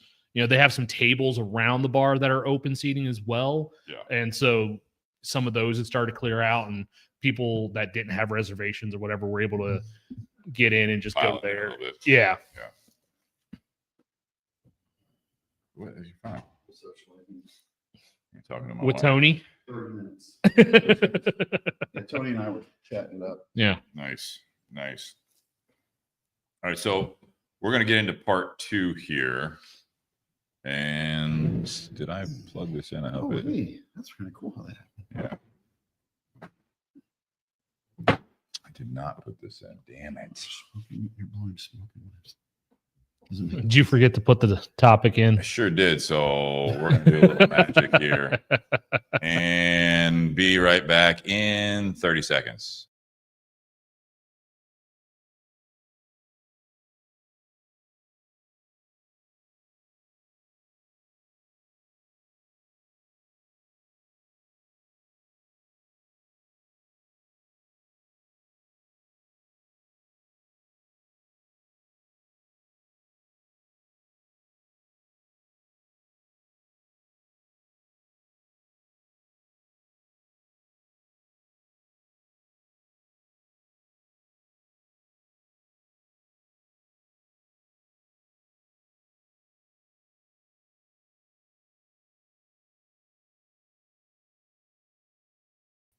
Let it be known, Steve saved the topic line as soon as I hit the thump on the Jeopardy theme. All right. So It was very stressful. you were excited. There is the topic up for part 2. Oh. Oh. So, all right. So, yeah, we're in the new year. The last time we were on the air, we were talking about New Year, new or old you type thing, right? So now we're in the new year. People have a lot of like resolutions and stuff like that. This is something where I feel as though maybe it's as we get older, more life experiences, maybe it's the climate of the country, the world, and everything else. I already know where I'm going. Ever-changing kind of evolution as we're growing with technology and being more on our phones. Like, no, I'm just kidding. I'm just trying to all right, calm down. But no, it's one of those things where I feel like the communication between people, whether you know them or not, it is constantly changing. And the golden rule that most of us try to live by or try to teach our youth, or we were taught, Embody. Treat others like you want to be treated. You want to go biblical? Do unto others. Do unto others as they no. Treat others like you would like to be treated. That is usually going to be stated in the sense that you are you want to be treated well. So therefore you treat other people well. Now that can always be a double-edged sword, is if you have a certain way about you and you don't want to be treated well, then you do that. But I want to know where the balance is here going forward. Let's stick with this year, where you treat others like you want to be treated on the scale against treat others like they treat you. Meaning, how much grace do you give people? Strangers, how much grace do you give family and loved ones, and then friends and work associates? It's, I think, a great time to reflect on this as we start a new year, new chapter, if you want to do that in your life right now. Where do you stand on that scale? Does it slide back and forth? Is it going to be environment specific? Is it going to be social circle specific? Or is it literally how you're feeling? Where are you guys at on this? Because I want to just throw it out there, is that there are maybe more times as I'm getting to be more of a crotchety old man where get off my lawn. It's not even that to the point, but it's one of those things where you give people so much fucking grace and you give them so, like, I am trying to be as kind and thoughtful, if you will, sometimes, or try to include people, or try to treat people with respect. And then you see a lot of other people that aren't doing the same. So at what point does your scale start to tip a different way? Yeah. And I would say that more, not just recently, like in the last several days, but I would say more in recent times, it's not that my patience is wearing thin. It's getting to the point where it's like you give less of a fuck, because it's like, clearly I'm not being given the same return of respect. And this is in closer circles, this is complete strangers, and kind of everywhere in between. So I kind of want to throw that out there. So the topic, again, to summarize: treat others like they treat you, ? What do you say to that? Either of you guys, I see Lindsay, who's a friend of yours or a coworker of yours. Sean, we give some people way too much grace. So I don't know if other coworkers. But yeah, what do you guys, and you don't have to like call people out. It doesn't have to be really specific. It can be, but it's just like, where are you guys at on this? Because I think this is something that is not necessarily being considered on your day-to-day basis. You just kind of go with your flow, and then sometimes realize that you may have tipped the scale one way a little bit too far, got taken advantage of, or you might have tipped it the other way too far, and you're an absolute dick. Yeah, unjustifiable. It's funny. Like, usually with people I don't know, strangers, I'm always trying to, like, you know, if I see somebody struggling, like at the grocery store, or they're trying to load shit in their car and they're struggling, I'm going to go there and help, or do whatever I can to help people that are kind of, that look like they're struggling, they're in need. And I don't expect anything back. I'm okay with that. But I can be like in the most giving, loving mood to anyone, and then I get in my car and a motherfucker cuts me off, and that just, there's no fucking fuck the grace bullshit. I'm ready to fucking kill. Yeah. And that's a problem. I mean, see a goddamn counselor for it, you know, well, part of the things, but it's like I gotta work on it, because it can set me off so quickly. And it's almost one of those, and I look at that, it's like, when I get in my car, everyone's against me. They've all called ahead and said, here he comes. Cut him off. Like, that's how I look at it. I know. That's why I don't drive near you anymore. Glad you're not in my neighborhood anymore. Drive by it.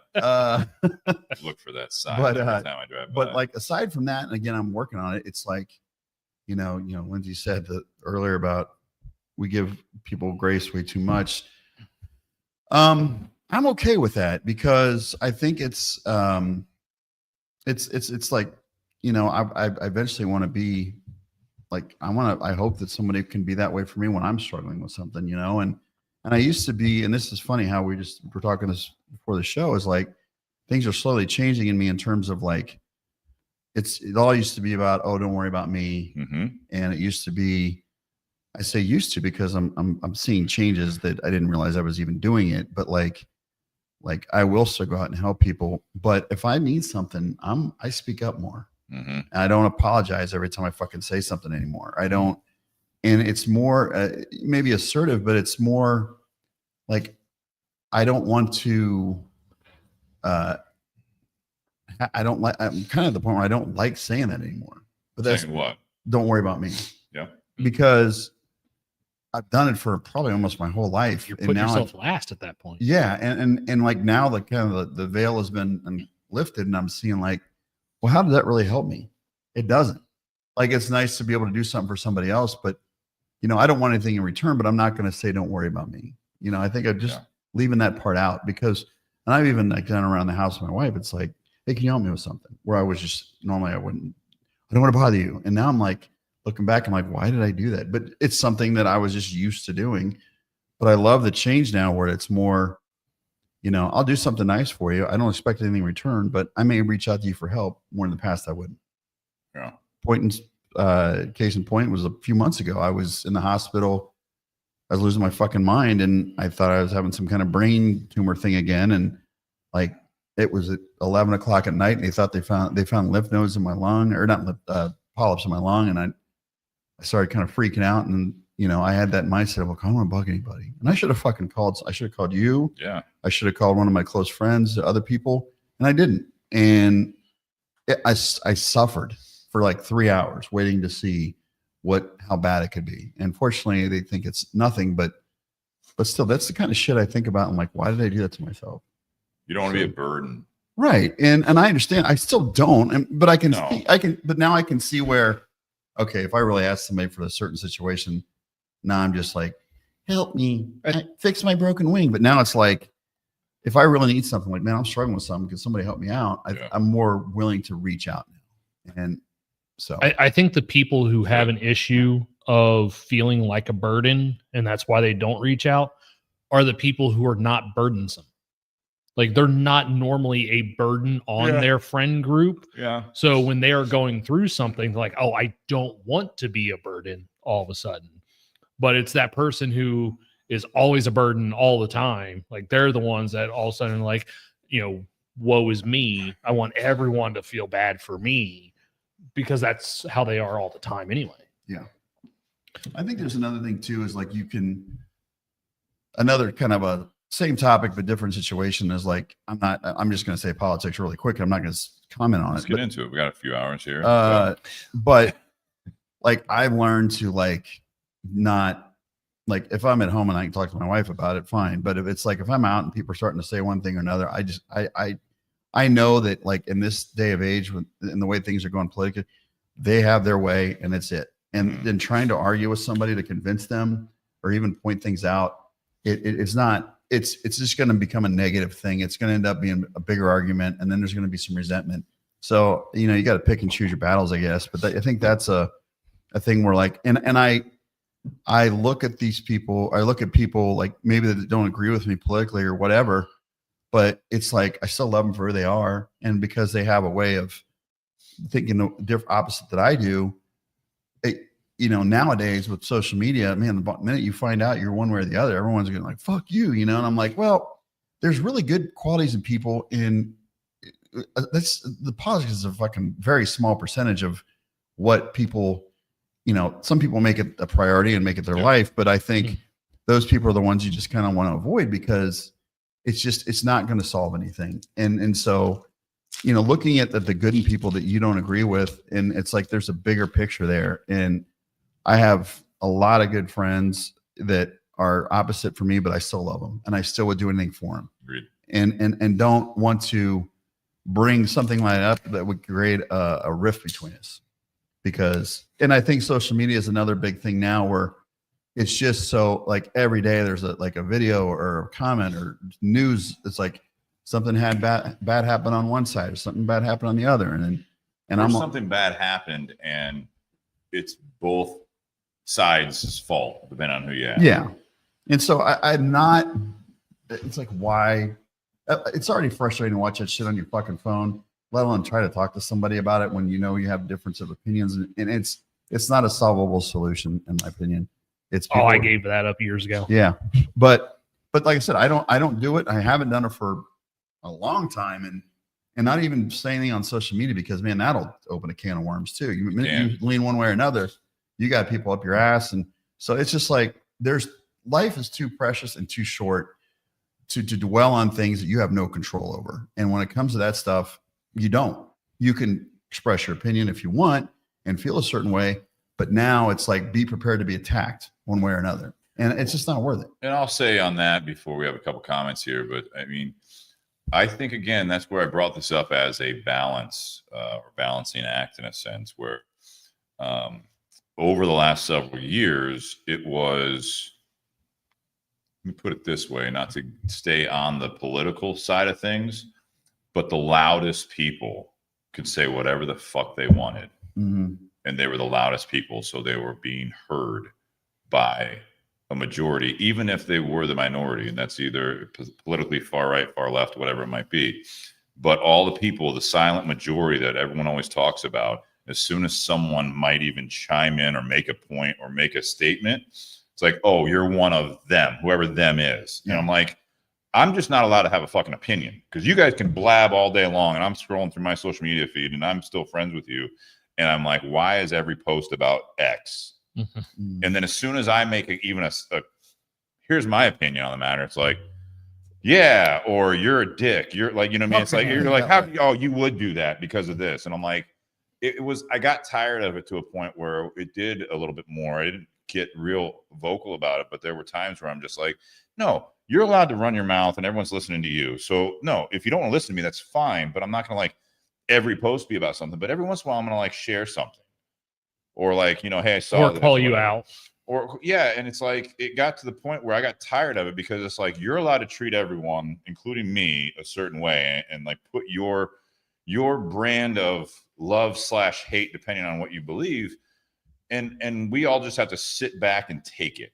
Mm-hmm. But as soon as I vocalize anything small, I'm like I'm agitating people. I'm the aggressor. I'm this, and it's like, get the fuck out of here with that. You can have that opinion, but I'm just not going to deal with it anymore. That's the treat others like you want to be treated. But like, if I'm going to be treated like that from you, I'm not doing it out of spite, but it's like, okay, we can vocalize things. I'll do that. And then all of a sudden it's like the backlash. You know what I mean? It's just, it was so, that's where that balancing act of, again, treat others like you want to be treated versus treat others like they treat you. It got to the point where it's like, you're treating me this way, I kind of do want to treat you like that too. You know what I mean? Yeah. Like, I'm already being treated that way. If there's something that really bugs you about something, take them aside and do a private message, or if you're near them, go talk to them when you run into them next time. But when you throw that shit out there for everyone to see, it becomes all of a sudden you look down, you've got 300 comments, and you're like, oh God, this is. I've made a comment on something before on social media, and then like about a day later, because it'd be on like a major news thing or whatever, and it's like, I'm just tired of the alerts, and then strangers calling me X. I'm just like, great. I didn't really give a shit, but I had one a while back ago. I broke my rule, and I accepted a friend request from a coworker on social media. Okay. I have had that rule for a long, long time, because we all work with people who have different beliefs. Yeah. Regardless of the topic, we all work with people who have different beliefs and opinions. And I accepted a friend request from a coworker, and less than 2 weeks later, there was a major event that happened in this country that which one was new. Yeah. That was on the news everywhere. And there were several days where I didn't say anything online about it whatsoever. And then I had posted, hey, does anyone feel like, you can't necessarily say something about this because of backlash from friends or from coworkers? The very next day, that coworker I just accepted a friend request from cornered me at work to ask me about that. Yeah. And they were on the other side of that topic. And I was like, nope. And that's why I have that rule.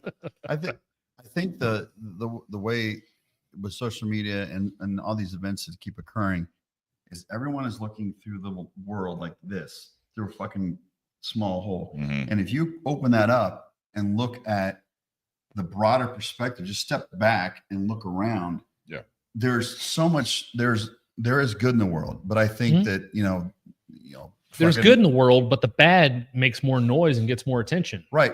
But that's, and that's something, again, it's something we have no control over, but I've backed off social media because I just don't want to fucking deal with it. It's not, because usually by the time I'm done reading 4 or 5 posts, I'm pissed. And then I'm like, I lost friends because I just stopped. I've talked about this before. I got rid of friends on social media because everything they posted was negative, negative, negative. And I would read it and it would get my blood pressure and heart rate going. It was pissing me off. And I wanted to say something, but then I didn't want to start a fight. And then I realized that person's having way too much impact on my emotional stability. I'm not going to do that anymore. Dodge Goodbye. says on the screen there, extending grace is a pretty good way to describe it. One key is recognizing who in your circles are grace vacuums. I love that term. You have to set boundaries or those people will wreck your joy. That's exactly givers or what takers. Nate said. Tim had that up on the screen there for a little bit. Chris said it can be sad to have the realization that you do a lot more for others than they do for you, but also bring you some much needed clarity. So there are times, and I'm not going to, speak particulars about that, but I mean, Kristen and other people, you do so much and you extend so much grace. You do a lot more for people. Yeah. Some of the background there. And it's just like after, that's again, I think part of this topic here is that same thing. It's kind of like, you do so much, you keep going, you treat others like that you want to be treated, and you assume that they would do the same, and then eventually you kind of step back, and you kind of realize you're like, hang on a second, this is a one-way street, and if I don't continue to extend grace or treat you the way I would want to be treated, what does this relationship look like? What does this interaction look like? Yeah. Because, Kristen experienced that. I did, by her side through some of that stuff. But I've had it also with, work in the past that can be a workplace thing where, you feel as though you are doing for the good of a company, for the good of certain coworkers. And then it's a classic work tale where it's like they'll stab you in the back, take your job in a heartbeat. Oh, absolutely. Or an employer, you think you're doing best by them, and then throw you under the bus. They throw you under the bus. They fire you because they have to, or they want to, or whatever it might be. And then even as an employer or supervisor, you lay your neck out for certain employees over and over again. Yeah. To a point where then it gets interpreted as that they don't respect or respond to you. And now you're the bad guy in the organization because you're failing, when all it is that I'm trying to treat this person who's not doing or responding to what I'm asking of them as an employee. And then it's like, it's not getting done. And I can talk till I'm blue in the face. And then all of a sudden they don't give a shit. They don't respect you. So they're not going to really change, and then as soon as push comes to shove, they will shove you again under the bus. The one thing that I noticed, a previous job years ago, I had a CEO that micromanaged, and no matter how hard I worked, how many hours, like there's days I'd work 16 hours straight or fall asleep and sleep in the fuck under my desk at night to make sure it happens. And I'd finally get it done. And it was always like, great, what else you got? Yeah. And it's like, over time, they just fucking wore me down, and it carried with me for a very long time. But when I left that company, I fucking had it out. I told him everything that I've hated about him and how he treated me, and he actually apologized. Interesting. I was surprised because I think he knew me for way longer than everyone else. We had worked at previous companies before, but the fact that he actually apologized, it was like, at least I got to say what I wanted to say, and he acknowledged it. But by then it's too late. Yeah, and I still resent the motherfucker, and I really nice of him to say that. I wouldn't that guy. Piss on him if he's on fire, but yeah, you wouldn't get a little joy out of it. Yeah, maybe. It's not enough to put the fire. I'm not on fire. Yeah, you are. Yeah, I see. There's a flame right behind your head. Hold still. But I think that there's a lot of I was gonna say something. There was just a lot of there's a lot of that now with, or just like we were discussing, but I think that like when I share stuff, I don't really get on Facebook that much anymore. I don't get on Instagram that much. Like I'm always looking for the fucking cat and dog videos, or like, or I'll share something funny, but I'm not, because I want to try to break up that string of hate. And it's hate. It's hate towards whatever. And people have lost friendships over it because, again, they're so focused, laser focused on this one thing. And I try to give people grace, benefit of the doubt, because I know them as who they are. And there's no way I'm going to convince them, and I'm not going to try to. I respect their opinion, and that's what we're all about here. It's live in a country, First Amendment, freedom of speech. So I respect that, but like I try to pick out things for people that I see that I love about them, and I try to, when I see them, I try to bring up topics to talk about, to bring them, put them, make them happy, make them like get away from that shit so they can enjoy just a few moments of not focusing on that stuff.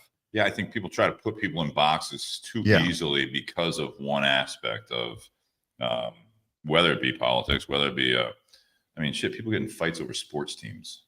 It's fucking crazy. Or where you live or what you look like. And this country, especially, I think the whole world, Ray's talking about, he loves poking president here in the United States as a topic. But I know him as a person, and I love him for who he is, and I know that he just likes to stir shit. So, and he has an opinion, but he's not, when you're in front of him, it's not like that's the first thing you guys, everyone talks about, right? Yeah. When we met him, I'm like, he's the fucking nicest he's dude. Way nicer than the average. Yeah. I'm like, you look like Phil Collins, and you're a very sweet person. Can you sing in the air tonight for me? But no, I think that, people put people in boxes so easily. And I was going to say, this country's gotten extremely better again. It's an odd statement to say. Much better again at dividing people. Yeah. I feel as though it ebbs and flows, right? If you want to call it that, it comes and goes. But I think, it has gotten to the point recently in our lifetime again that we are seeing history repeat itself, and there is a major divide based on some of the basic things that, at least in this country, was a movement to get away from. And my God, I will say this about our politicians and the media: they will not let it get away. They are going to continue to divide people based on political belief, on where they live, what skin color they are, what gender they are, what, everything they are. It is bad news for politics and also for the mass media if people start getting along. There won't be good ratings if that were the case. Yeah. And there won't be good politics. There won't be good money movement if you take away that part of it.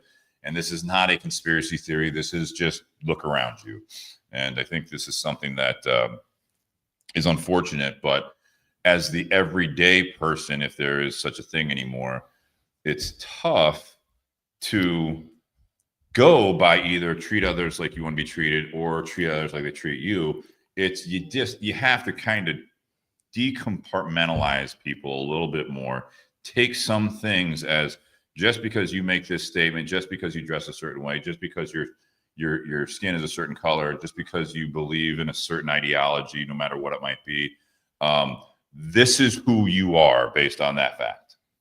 Like it is too cut and dry in too many people's minds. And then it comes that scale of, do you treat others like you want to be treated? Because if that were the case, and what you're talking about, Sean and Nate and people on the podcast here, if that were the case, then I should treat you with a lot of hate and a lot of anger, because it seems to be the way you're treating other people. So apparently that's how you want to be treated if you follow the golden rule. So I'll throw out fuck yous. I'll throw out, that you suck because of this, or you voted a certain way, or you look a certain way, or you drive a certain amount, like this car, or what, like as trivial as you want to do it. If that's the way you're living your life, maybe that's how you do want to be treated. I don't know. I don't know what's going on in your head, but it's one of those things that you always you're always supposed to act like the bigger person, But how long do you do that for? Mhm. Yeah. Before you either stop doing that or you just completely disengage and you do like what you're saying, Sean. It's like I don't even go on Facebook anymore. I used to enjoy it. I used to like looking at fun things and Mhm. people's jokes, and just to go back to the days of seeing people what they ate for lunch. I know. There wasn't that long I ago. just Like, took a I don't shit. fucking care what you ate for lunch. Why are you posting pictures of your Yeah. fucking lunch or your drink and all that stuff? And like that was the old man's thing where I was like, I don't fucking like Facebook. I don't care what people ate for, where they went on vacation. It's like, God, if it were only that simple again. if it was that simple again, that's what I'm saying. I Like, miss let's that. go back to that. Yeah. You know what I mean? Yeah. I haven't posted a focus post in a long time. I thought about doing it again for the first of the year. Oh yeah. And I'm like, I don't know. No one's ever commented about the fact that I'm not doing it anymore. So I'm like, I'm good. But when I see that, I know, but like that's because I know you real well, and I'm Yeah. always like, good for you. But I think too is and real Go ahead. quick. No, go ahead. I throw this up there because we do want to treat others Yep. I knew that was coming. Yeah, for sure, dude. as in light of this weekend. I mean, fuck the Packers. All right, go on. I get it. I get it. Oh man, it was Sorry. if no, I derailed screwed you my there. train of thought. Fuck the Packers, though. That's what I'm thinking in my head right now. Well, while No, you're no, I remember. Like, I've met people and talked to people that were like, anti-trans and shit like that, or non-binary and what the fuck. And Yeah. I have a child who's non-binary. Yeah. And it's funny when, like, if I ever run into them and they meet Molly, they'll be like, "Man, your kid is really cool." Yeah, no I'm like, shit. "Yeah." And did you know they're non-binary? What? Really? Oh. And so I think That's a lot the of people, box, right? yeah, and I think a lot of people see like people like everything's exploited. Like if you're extreme with the trans or non-binary and you're doing it for attention, that's one thing. If people are genuinely like that's how they feel, like for example, my child, I see it in them. I saw them when they were fucking 5 years old. There wasn't some cry for attention. They don't like attention. Mm-hmm. So, but a lot of people see things on It's the loud ones. It's a social media, but they never encountered a person with that situation. And it's funny how when you do and you see that person, they're like, wow, they were actually really fucking cool. Like, yeah, because you're judging them based on what you just read on a fucking article or saw a video on Facebook. But when you actually meet that person or encounter one face to face, you see them for who they are. And a lot of times you'd be surprised that people maybe you've even talked to that could be trans and they just pull it off really well. But which I would say, I don't know, for the trans community, you would think that there is I don't know if it's a majority, but there is a more silent living their everyday life. Yeah, that's all they want. Like who you're talking about. Yeah. And the loud people on both sides of the issue, or Mhm. not the issue, but you know what I mean? Both sides of that topic of people. Mm-hmm. They make it look bad either way because they're so fucking loud and angry and aggressive about it. Like Molly, who's just living their life. Yeah. They want to make sure that they don't have any rights taken away. They want to make sure that they're not discriminated against. Mm-hmm. And I think if you ask, I think Yeah. Molly at this point in her life, she doesn't want the attention because she's like, or they don't want the attention because it's like, I'm doing well. Yeah. Got a loving family, education's going the right way. Yep. And it's funny because I see it too. I get it too. It's like if Teresa sees like a trans thing and like, oh, Molly, look, and Molly's like, that's great, Mom, but I don't want it shoved in my face every day too. And so it's like people, like you said, they're just trying to live their lives. If you acknowledge them for who they are and love them for who they are, regardless of what they are, that's when it counts the most. And again, it goes back to people see things and they may look at like certain situations where people are doing it for the wrong reasons. They're doing it for a cry for attention. They're doing it just to stir shit up. And then but a lot of people, I'm guessing, don't really come across. And there's also, obviously there's some people that are trans. You're like, okay, they're trans. It's obvious, but you talk to them and it's back to the treat others like they want to treat you. They're going to, if you treat them with respect, these people are going to, and you're not, and if I'm not, and then it's stuff like, I'm an ally. I have a train. Look at my tattoo. It's like, that's just treat them like a fucking human. And I'm more like, that's all they want, and not to be like, yeah, They don't here's- need extra attention. Here's my flag that I fly, and it's sometimes you like if they're that way, and if you meet them and you have a conversation, you say, oh yeah, by the way, my kid is non-binary, and they're like, oh well, that's great, and then you can move on because you want to know them as who they are, not as what society labels them as. 100%. Yeah. When I first, That's real quick. That's the boxes. I was kind of thought putting people in boxes based on how they whatever that is, how they believe, how they identify, how they feel, who they bat. One aspect of their life is not their entire identity, and it's not their entire ideology. It's not their entire belief system. It's not their entire how they treat other people. Mm-hmm. well, I was going to say when I first saw the topic, immediately first thing jumped in my mind is work. Like if I treated other people the way they treat me, I probably would have lost my job a long time ago. Especially working in retail. The vast majority of customers in retail are fine because my job, whether it's at the wine shop, the liquor shop, the cigar shop, like my job is to help that customer find the product they're looking for or an alternative if we don't carry it. Yeah. Or if that person has questions, my job is to educate those people on that particular product or what the situation is regarding that product. And most people, like if some people sit there and go, man, why can't I ever find this? Well, here, let me explain to you. Like, this is how this works. Like, no, we're actually getting more of this than we ever have. It just goes really quick. Like, I have some people that are like, I can never find this product. Cool. Here's 3 ways you can find the product. Like, well, I don't want to do that one. Okay. Well, here's number 2. Well, I don't want to do that one. Well, here's number 3. Well, I don't want to do that one. Well, sorry, that's the only way you're going to find that. If you don't want to do any of those 3 things, like, only do so much. like fuck off.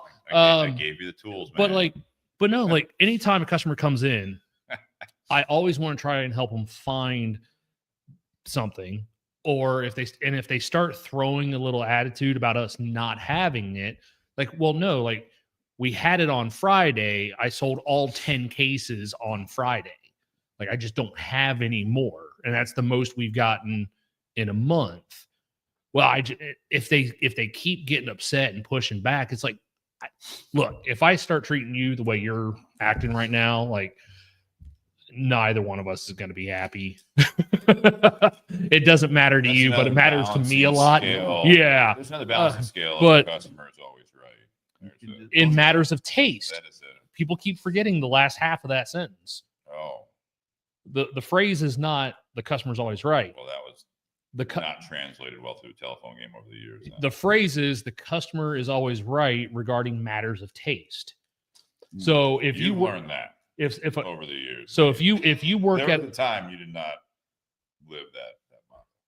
no, if a customer comes in, if you work at a paint store and a customer comes in and goes, hey, I'm looking for 5 gallons of pink paint because I'm going to paint my bathroom pink. Yep. Cool. I will sell you 5 gallons of pink paint. Sure. Let me show you the pinks. But a lot of consumers use the first half of that as an excuse to treat retail staff like shit. Service staff. Parents come in. Oh yeah, it's like no, I'm always no, you're wrong. Like fucking Yelpers. But no, I mean I've had times where a customer's come in and they're looking for a specific product, and I'm like, well, we don't have that product. What do you like about that product? And I can recommend something else. Oh, no, I get that because I trade it with another friend to get this. I'm like, well, then I can't help you and I no longer care because you're only getting this not because you enjoy it, but because you can trade it. Like I can't do anything for you because if I don't have that one product, you're not going to buy anything. You're now wasting my time and energy. And like, if you ever come to me and you're like, hey, I really like this. What do you have that's an alternative that I can find every day?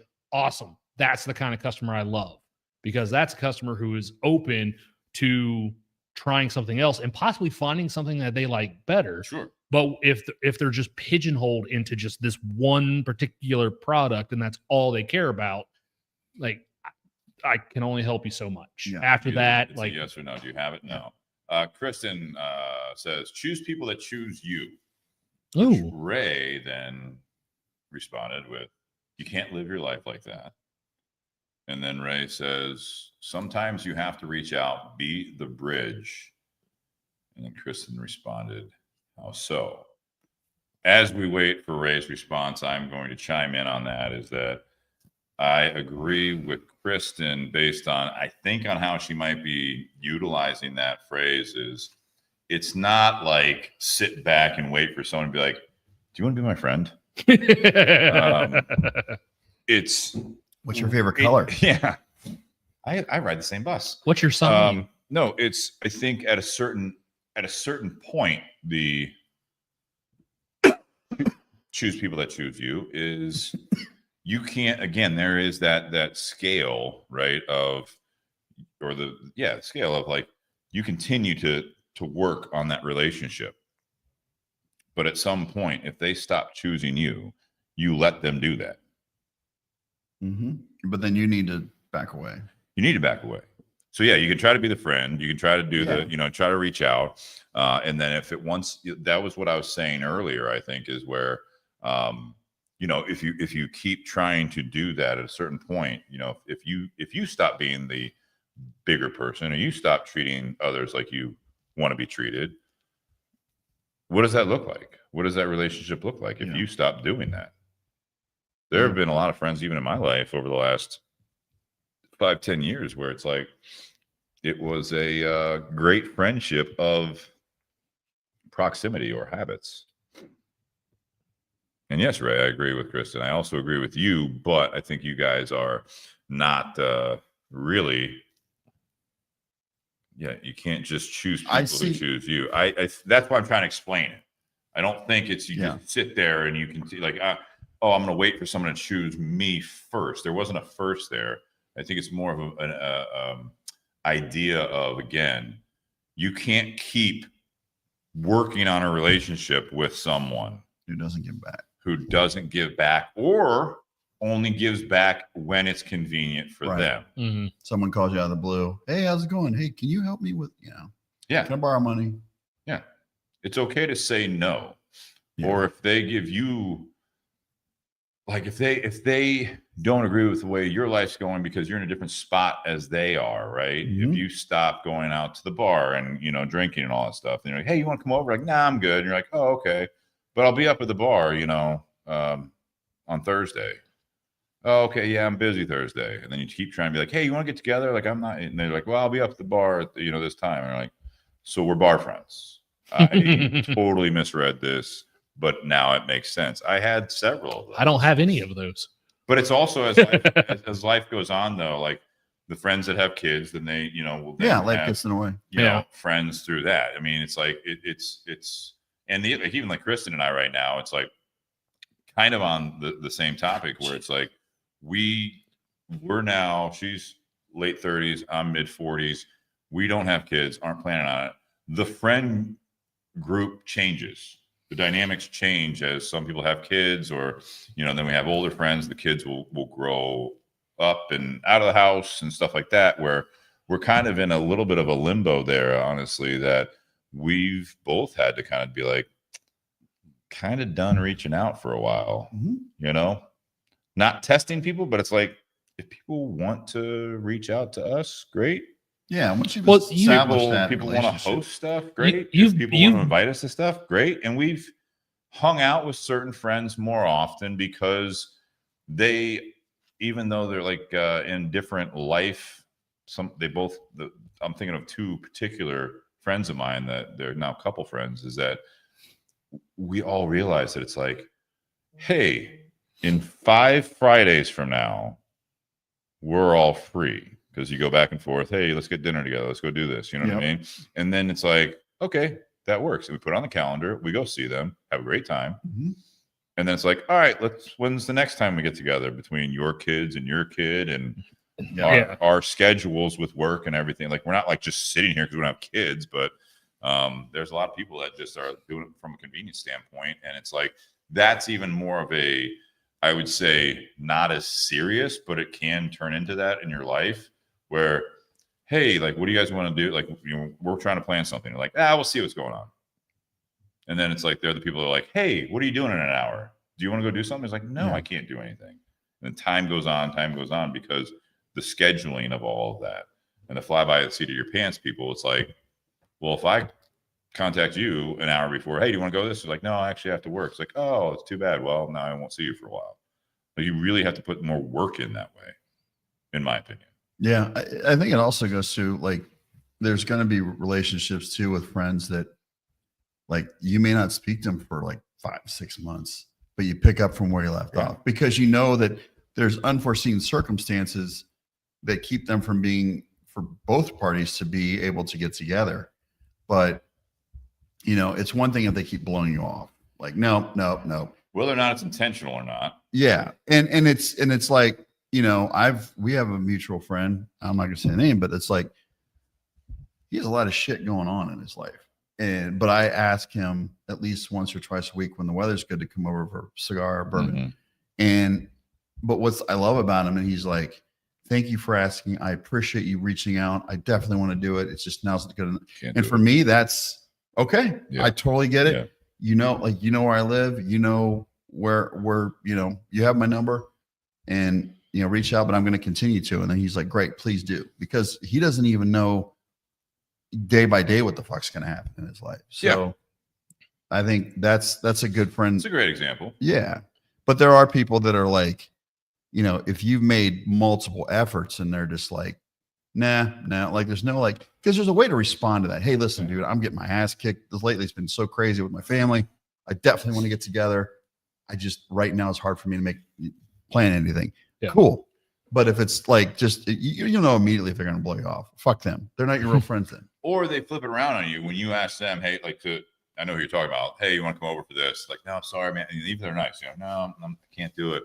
And then the one time they're like, hey, do you want to come over? You're like, no, I can't do it. Like, obviously you're not a real friend. You don't want to like hang out with me. And they like start like laying in a guilt trip. You're like, whoa. Like, how many times have I offered to? Yeah, that's not a real second. That's when you can just say, well, time to move on. Well, that's a friend of convenience, in my opinion, for them. I had kind of relates to this a couple of years ago. You know, I was sitting at the cigar shop and Todd, you know, I was working with Todd and another customer come in. This customer and Todd played golf regularly together. And I always heard that, and at that time, I hadn't played golf in 6 years. But they always kept coming in talking about going golfing together. And I happened to say, I was like, man, if you guys ever golfed anywhere near me, because the place they always go is almost the place they would go golf is almost an hour away from my house. Yep. And I'm like, you know, if you guys ever played near me, like I might actually go out and join with you guys. And they both went, well, what courses are near your house? And I went, oh shit. And so immediately all three of us started looking up golf courses on my side of town and nearby. And so it's like, all right, 2 weeks, we're going to go golf at this course that's, you know, even further away, not necessarily further. It's a longer drive from them than the course they normally play at. And it was on the other side of town from where they normally go. But they're like, sure, let's go. So the three of us all went out to that course and played. And then they're like, hey, 3 weeks, we're going to go play at the course we normally play at. You want to go? And I'm like, yeah, I kind of do now. And Sean came out with me. And those rounds I played with Eddie and Todd and Nate were probably some of the most fun rounds I've ever had. Because it was great having you as a cart partner. Yeah. But between those two, they were in their own little world. Yeah. Yeah. It's fun to watch it from a distance. Those two are peas in a pod. Far enough distance. But further back than Sean's hitting. But I loved that because it's nice to be able to hang out with people outside of like the shop if you're a cigar guy and just to see them in a different light and perspective. And you get to really know them as to who they really are. And then that just strengthens a relationship as friendships, especially with me and Nate. I've only known Nate through here and Tinder Box. But when I got to go out and play with you, man, I had a blast. it was really like an eye-opening experience for me to be able to do that. And I think it was great just not to ride in a cart by myself. yeah.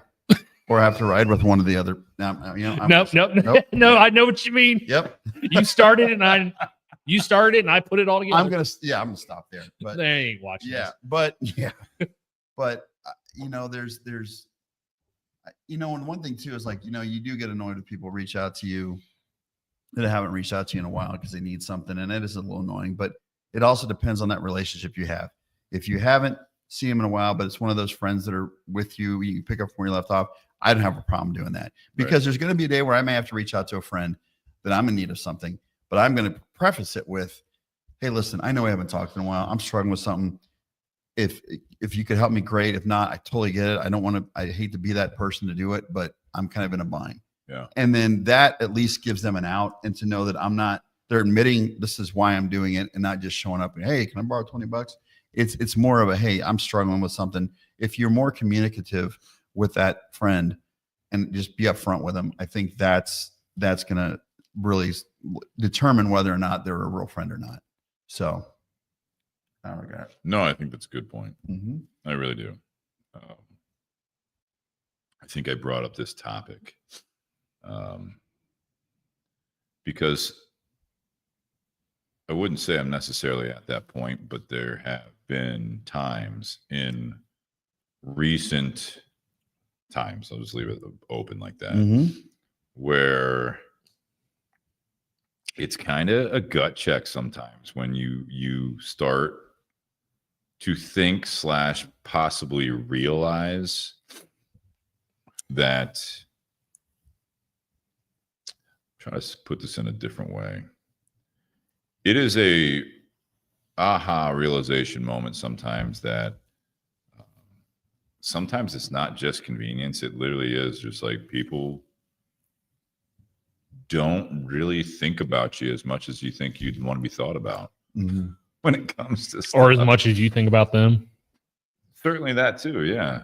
And this is not, me saying to anyone or myself, feeling lonely or anything like that. Sometimes it leads to that, but that's not the feeling I've had over the last recent times. It's more just like people have things going on, which is fantastic, and you want to share that. But you realize as you get older is that, time will separate people just on just the day-to-day life. And it's always nice when you get together with someone like, we should do this more often. Mm-hmm. And then you may slip, they may slip, or you do say, hey, yeah, you're right. Absolutely. When do you want to do it again? Yeah, let's figure it out. And then you never do. You never do. And even the friends you're talking about, Sean, that I have them where, it's kind of, you really have to push them to nail it down. And sometimes you start getting to the point where you're just like, I feel like if they really wanted to get together, they're going to reach out. But I don't think people, the more I think about it, and maybe some of you guys out there have experienced it on either side of the coin there, but it isn't intentional. It's literally just, life is just just flying by. There's been so many longtime friends that I've had where when I do talk to them and I say, hey, how's everything been? It's like, I just basically feel like I just go to work, come home, go to sleep, go back to work, come home, go to sleep. And then I try to maybe do this or do that when I have time. And you're just like, so how is it? And there's not really an answer there. And you can't help them. You don't need to help. They may not even need help, but you're just like, so do you want to get together? And when I've experienced that with people, the common reaction is, I needed that. Yeah, I get So- it. Yes. I want to ask you something Sure. related to that. So, Pour something while you ask me this. yeah. So over the years, Steve, I've heard you talk about. You invited me out to your guys' place for steak night. I know you stopped asking. That's not what I was going to. It's not what I was going to say. Now that you But brought it up. no, it actually correlates to what I was going to say. You've talked about many times on this show where you would, especially at your old house, because you haven't been in this house even a year yet. It's a year. Um, About a year now. but at the old house, you used to host cookouts, July 4th cookouts, or Labor Day or Memorial Day. You would host get-togethers and cookouts at your house. Yeah. And you would invite a bunch of people over. Different groups of Friends. Yes. But there was always someone or multiple someones that you would invite that never showed up, Correct. never came. And eventually you stopped inviting that person, not out of spite. Correct. Did that person or did those people ever reach out to you and say, like, hey, last year I remember you inviting me to your Memorial Day cookout. No. I never got an invite this year. No.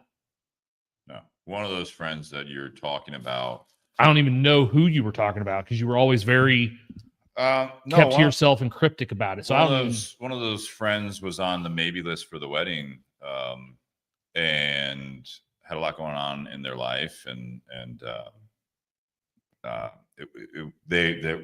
person is one of the people you're talking about. They were being invited a lot and just not come. Even one or maybe 2 times was like, yeah, sounds good, and then like nothing, crickets, like didn't put it on their calendar, done, whatever. That's frustrating. Reached out to that person just in text, said, hey, we're going to be up at Fido on New Year's. If you want to stop by, if you don't know what you're doing, do you have any plans? And it was like, sounds good. I don't have anything going on. I'd love to see you. And so that person did have other plans later in the evening, but it was exactly that reaction. Now, since New Year's, it's been a week away, right? So I haven't really like followed up on a whole lot, but that person, it was hanging out, talking with Kristen, talking with some of our friends, doing all this stuff. And then like the next morning, great to see you. We need to get together more often, all this stuff, right? So it was like, it was exactly what I'm talking about. And it was super nice. And it was great catching up. It was great seeing them. But it's probably just going to fall back into the same. I don't know. I mean, because again, people are in different phases of their life. He went through a divorce,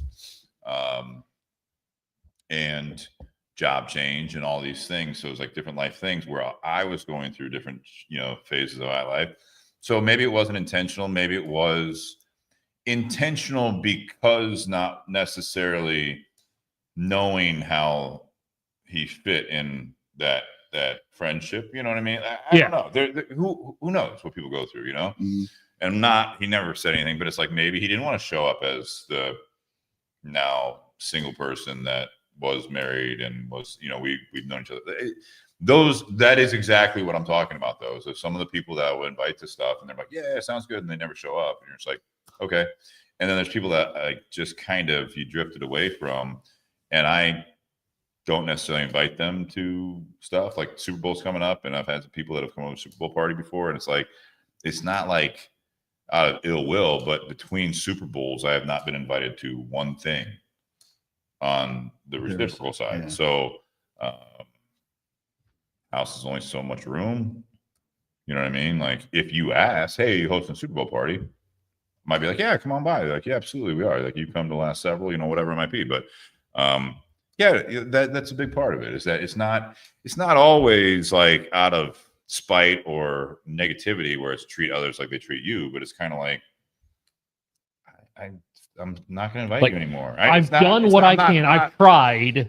I'm not upset. I'm not even like, I'm not mad at you at this point. It's just like, yeah, you just don't want to come. You want to rekindle this friendship or whatever. Like that's great. No, but that's where it gets to back to Kristen and Ray, just especially Ray, not really like following, like he's holding on one side of that, choosing people. And I don't think it's what Kristen meant or what I mean by it, but it's, you have to have enough self-respect at some point to realize when someone is not choosing you anymore and realize that you can't keep putting that person in your priority lane of your day-to-day life and of your mind, of your heart. They have chosen other scenarios in their life. It's just like, you're not in it. It's just like helping somebody that like you see somebody struggling, you want to reach out and you try to help and they don't. But I think that for me, if I'm on the other end of that, because you asked me a lot of times before, I'm big with communication. Like, hey, I love you, I care about you, but like I'm working. Like coming over on Sundays is like it's hard for me because I work 12 hours, and when I'm done, I'm fucking exhausted. But I'm a lot more like, hey, listen, I can't because of this. It's not because I don't want to be there. I want to be there. It's just honestly, I'd be more happy with someone that says, hey, I don't want to do that. Yeah, I mean, I would. Hey, you want to come and watch football? You're like, no.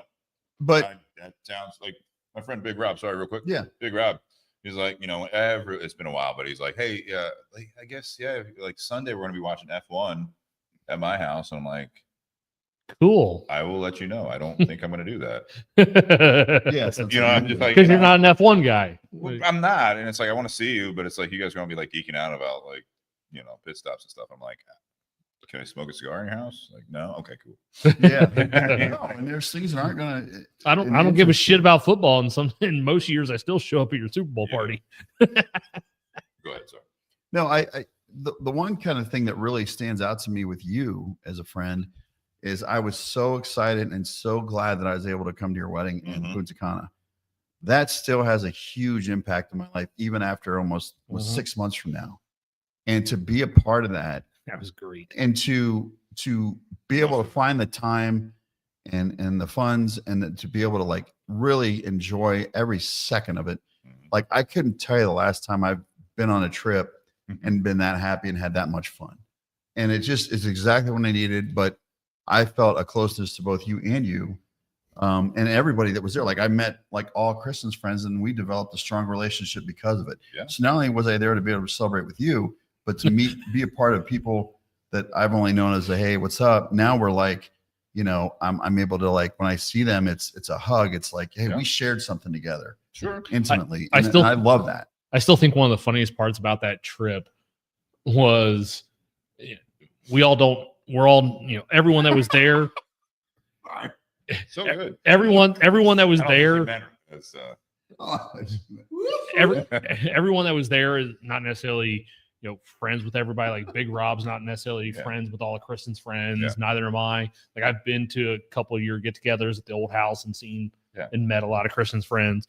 And so being in the DR for the wedding, there was a lot of Kristen's friends there and whatever.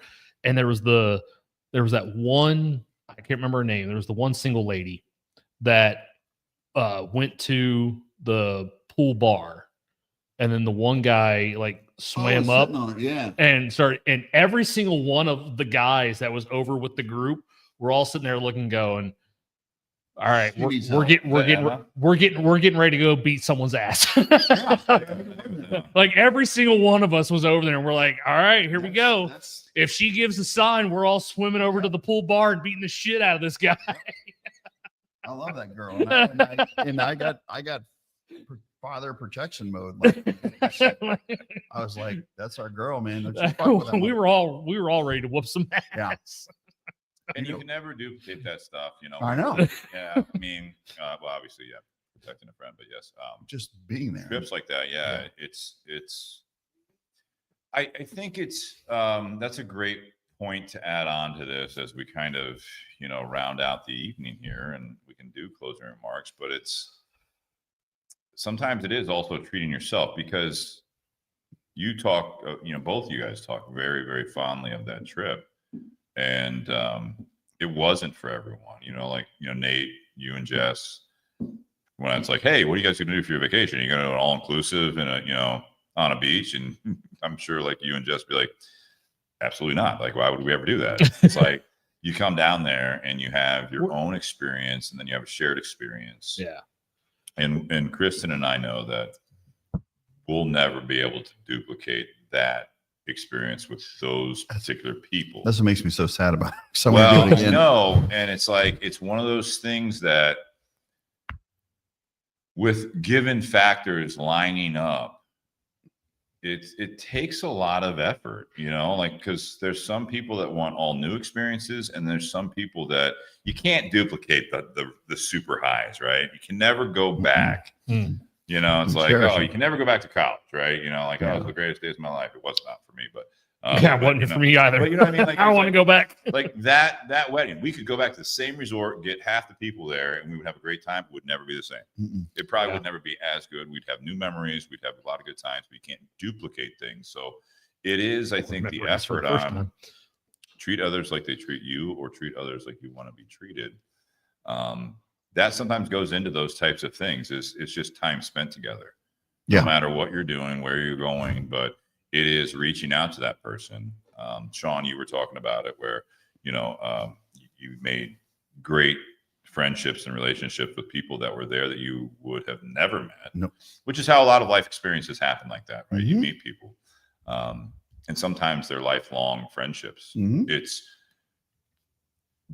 It was awesome to see her parents on Thanksgiving. And that was what I was getting to. On Thanksgiving, I mean, you reached out and you're like, hey, I know, like, because I said something to you about them being over. You're like, do you mind if I stop by? It's like, absolutely not. And you got to see them and all that stuff. Like, I don't see you by yourself be like, hey, Al and Kathy, can I come stay at your place in Arizona? I could see you maybe doing that. I'm going to be in the area. And Kathy would be like, yeah, we got a guest room. But I think those are things to think about, right? It's we only have so much time on this earth, as we always say. You have one life to live, and do the best you can, I think, to treat others like that, and treat yourself in a sense in the same regards. That if you do want to reach out to someone, don't be like, it's stupid. You know what I mean? Like. Not saying specifically, but this is a kind of example. Like Sean, it's like, if you like, hey, like, I haven't seen that group of friends in a while. They probably don't want to hear like that. I don't want to bother anyone. Yeah. You were saying full circle. Yeah. Like they don't want to hear from me. They don't want to hang out. Like, it's like they might. But you surprised me when you said that they love you now. Like they really felt like they bonded. And I feel like 100%. And that's one of those now where, like, I've been thinking about all of them lately. I'm going to probably send a group message to everyone, but like, I think about those moments, and I think about as we get older, it's, you kind of realize that, time is short and life is short. And I've learned to try to, anything I experience now, I try to just soak it in, and I try to, and I'll look back to those times. Whereas before, sometimes you do things and it's just a blur, and you're like, oh, I can't remember I even did that.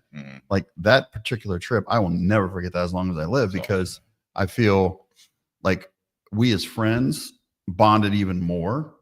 And it was outside of an element where we could just chill and do our thing. And it's like that, like I like there's even certain songs that'll come on from, like, one in particular is Morgan Wallen with Paul, or whatever that other dude that's like By Myself, where it was called. But if I hear that, I'm like, Post Malone. I'm like, every time I hear that, I think of them all dancing. It's all dancing on the dance floor at your reception. Like that'll be that song. And anytime I hear it, I think of them immediately. And that's. I want to go to a wedding like that. God, dude, it's hard to do. Guys are already married, but it's gonna be fucking hard to do. No help. Yeah, it's unless I redo our vows, but it's just like you can't. Yeah, but like you said, you can't replicate it. No. But we all got something out of that we can forever cherish. Yeah, and I think that's something that, and it goes back to the people that may not treat you well as you treat them, but it goes back to when I first started this whole thing. Is like, I try to find the good in people, and I try to give them the benefit of the doubt. And sometimes it's to a fault, but it's also sometimes to when I do reach out to them, like our similar friend, it's like, wow, man, thank you for reaching out. Yeah. You had no idea how much that means. And like, that's just solidifies like, hey, they're struggling. It's nothing personal.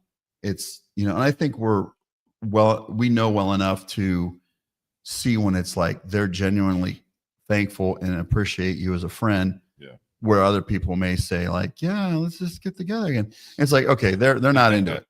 But this was great. And then and so the times that I've spent with our friend to have a cigar or a bourbon, like I cherish every single moment of that, because it's such a few and far between time that we can do it every day or every week or whatever, that like if have a little bit of a a chance to get him to escape from what he's dealing with, then that's like, to me, that's golden. That's what life's all about. Yeah. That's going to be my closing comment, by the way. I like that. Yeah. Nate. For me, there are different aspects, I think, of your life where you treat people like they treat you. Professionally, I have to give a little bit more grace because that person's coming in to be a customer, maybe, or they are a customer. And, if they're being a little snippy about something not being in stock or you not having something, and that's all they want, like, you can't necessarily be standoffish to them because then you'll lose them as a customer. So like anyone that comes in the door, I want that person to be a customer. I want to help them in any way I can, whether it's finding that product, something similar, or even educating them about whatever issue there might be. But there are some customers that don't receive that well. And so it's hard to give that energy to try and win them over as a customer when if you don't have the 5 things that they're looking for, they're never going to spend any money. Whatever the product is, whether it be cigars in a humidor or liquor bottles on a shelf, if you don't have the exact thing they're looking for, they're not going to spend any money with you ever again. You don't want to necessarily push them away. No. But there are some of those customers, and they're few, but that's the interesting. They're few, but they're the ones that stick out the most, I feel. The ones that are kind of a dick.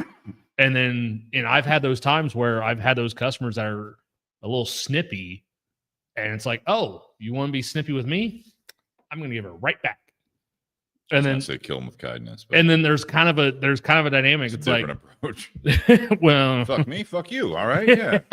Cigar and shove it up your ass. Yeah, I don't have what you got. It's like, want. no. Like, what do you got? What I want? Like, oh, you're looking for that? Like, no, we had it last week. Sorry about your luck. Like we had it. Were you waiting in line? No. Well, sorry, you didn't get it. It's another slippery. Oh, I'm sure that people get real pissy when they're waiting in line for a reality application. There was a point after I first started where we actually thought about making up shirts that said, I already know it's a bad idea. we don't have this, like, we don't have it. Don't ask. Like, when I remember distinctly when I first started working at Carfagna's, Maybe a sign, not a shirt. my first month, it was both. We were going to make both. Yeah. But I remember my first month working at Carfagna's, someone asked me, and I was like, I've worked in the cigar industry enough. When someone asks me for Cuban cigars, it gets annoying because we haven't been able to get Cubans since 1962. It's okay. Like, figure it out. You should know this by now. These guys that are looking for this, Obama did it. These guys that come in looking for one thing from this one company, and it's like, you guys are more annoying than the Cuban cigar guys. You gotta understand.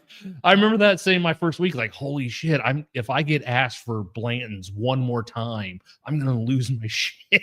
I understand that, but I think there's a lot of people that are new to the industry. Yes, and so that's well, and so that's where you don't get to know. Well, and that's why when I have people coming in looking for things like that, I try to put them on to something else. I try and get them on a product to have them as a customer. Like, oh, you like that? I think you'll like this. I think you'll like this even more. Or people that come in looking for this is what I tell them to get, and they end up liking this better. A lot of my Blanton's buyers really enjoy this. Yeah, and it's readily available. And so I've had a lot of customers that I've put on to that came in looking for one thing. I put them on to another, and now they come back either looking for that or they're going, what else you got? Yeah. Those are the people that are receptive to it. Yep. Those are the people I like to deal with because those are the people that are not closed-minded into, what they thought they liked And they're only. willing to expand. They're willing to try other things and like, holy cow, I never thought I would have liked it. When I have a customer who comes in and is like, I never thought I would have liked this type of wine, but you recommended this and I absolutely love it. That's the kind of stuff that we love hearing.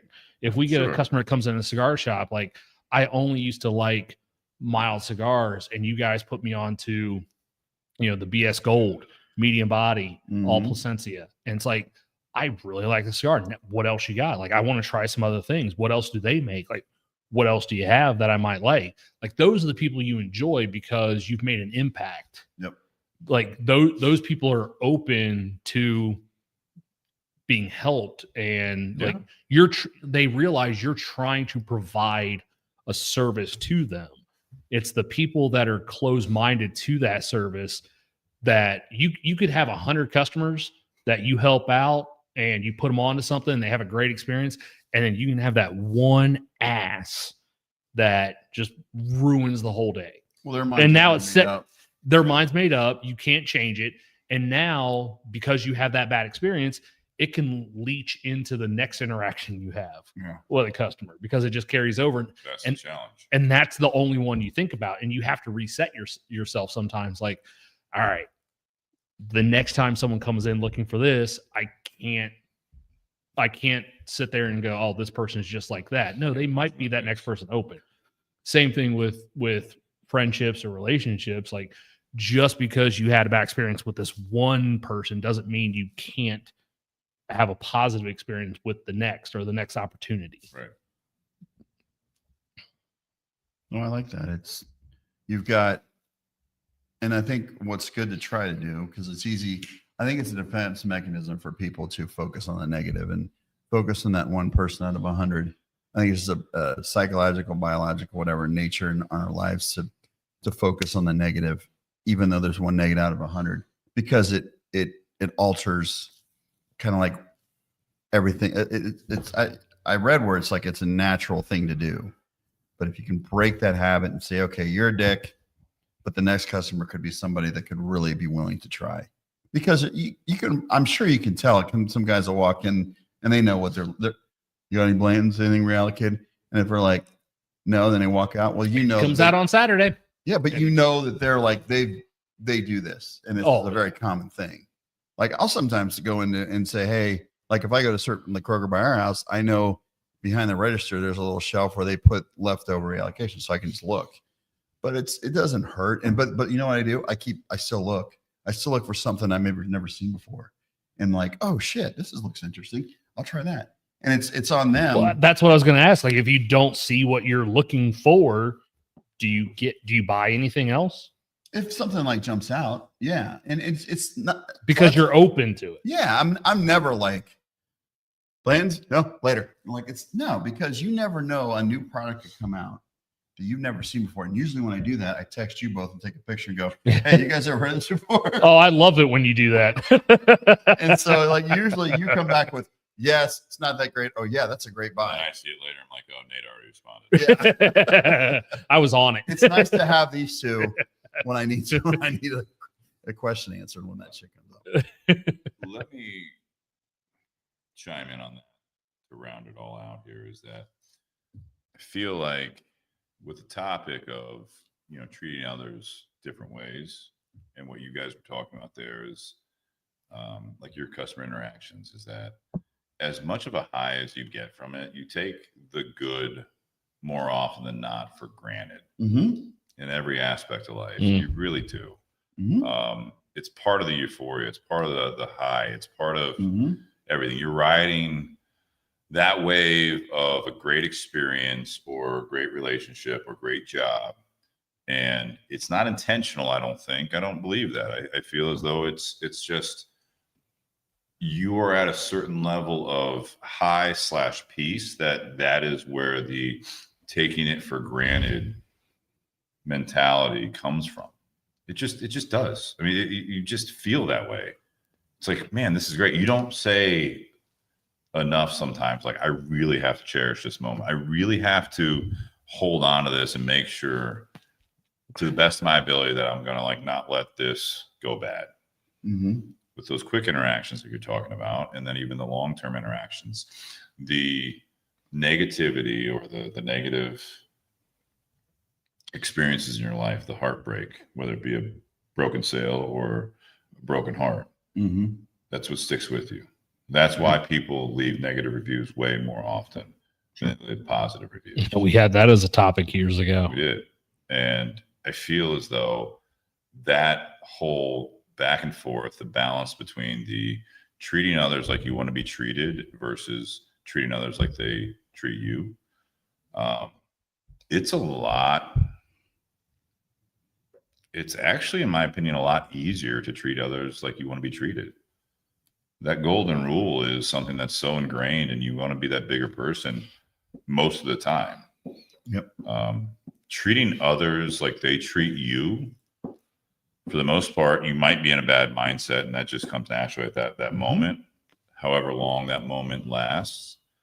But a lot of times I feel like that's at the end of your rope. That's at the end of something negative brewing inside you that you just are just like, you're going to treat me that way, I'll treat you that way.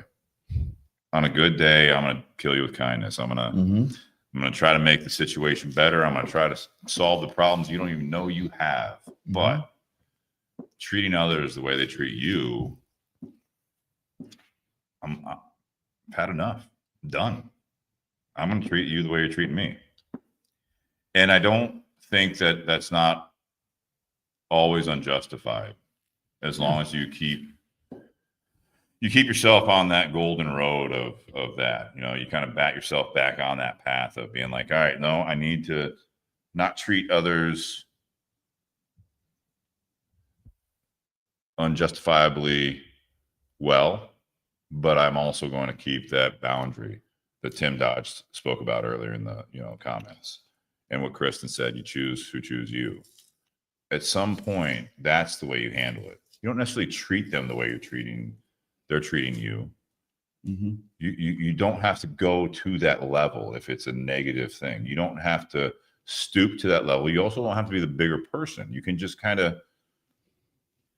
I don't want to say go numb to it, but just be like, all right, that's it. I've done it.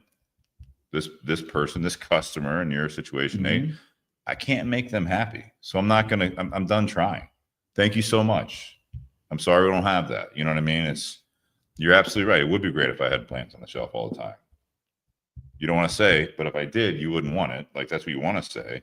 Yeah. You know? It's you want what you can't have. Yeah. But you want to be able to demand that respect of yourself, I feel as though, to say, all right, I'm not going to go to the level of treating you the way you're treating me. However, I'm not going to treat you the way that I want to be treated. I'm going to find a middle ground there and just say, look, like, this isn't working, no matter what the situation is. And I think we're done here. Maybe for now. Come back as a customer, come back as a friend. I'll leave the door cracked a little bit, but I'm not going to just leave it wide open for you to come back in and just shit all over me again. So I think that's a big challenge that we all deal with on a daily basis, but I certainly don't want anyone losing sleep over someone that's not respecting you and not treating you. If they live that way in a positive spin, that they treat others that they want to be treated, then you should do so in kind. However, if they're treating others, yourself included, in a very negative or aggressive way or an angry way, we're done here. I don't need that in my life. Yep. And when you settle down, or when you calm back down and you aren't seeing red, maybe we'll come back to this. I don't know. Yeah. But life is too short for me to be able to give you this type of energy in my life on a long-term basis. So that basis is going to be real short-term, and we might open it back up. And that's the same way, even with like the invites to certain things. I've invited you enough things. I've invited you into my life, into my home, my everything.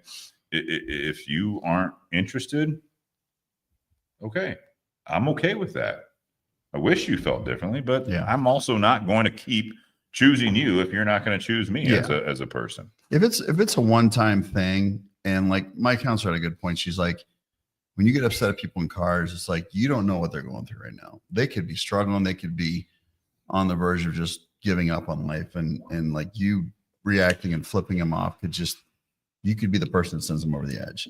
It also goes with that. It's like, they may be in a bad mood and pissed off, and hopefully not all the time, but maybe every once in a while they'll come back and say, hey, listen, man, I was in a really bad spot when I talked to you last time. Sure. You kind of hope for that. You don't always get it, but it's kind of nice to hear it when to receive that when they do that, because, and I think that's, for me, it's like giving people the benefit of the doubt, but to me, it's almost to a fault, because I try to see, okay, are they struggling? They could be struggling with something internally. They could be going through divorce. They could be losing their kid in custody battle or something like that. But health issue, whatever. Yeah.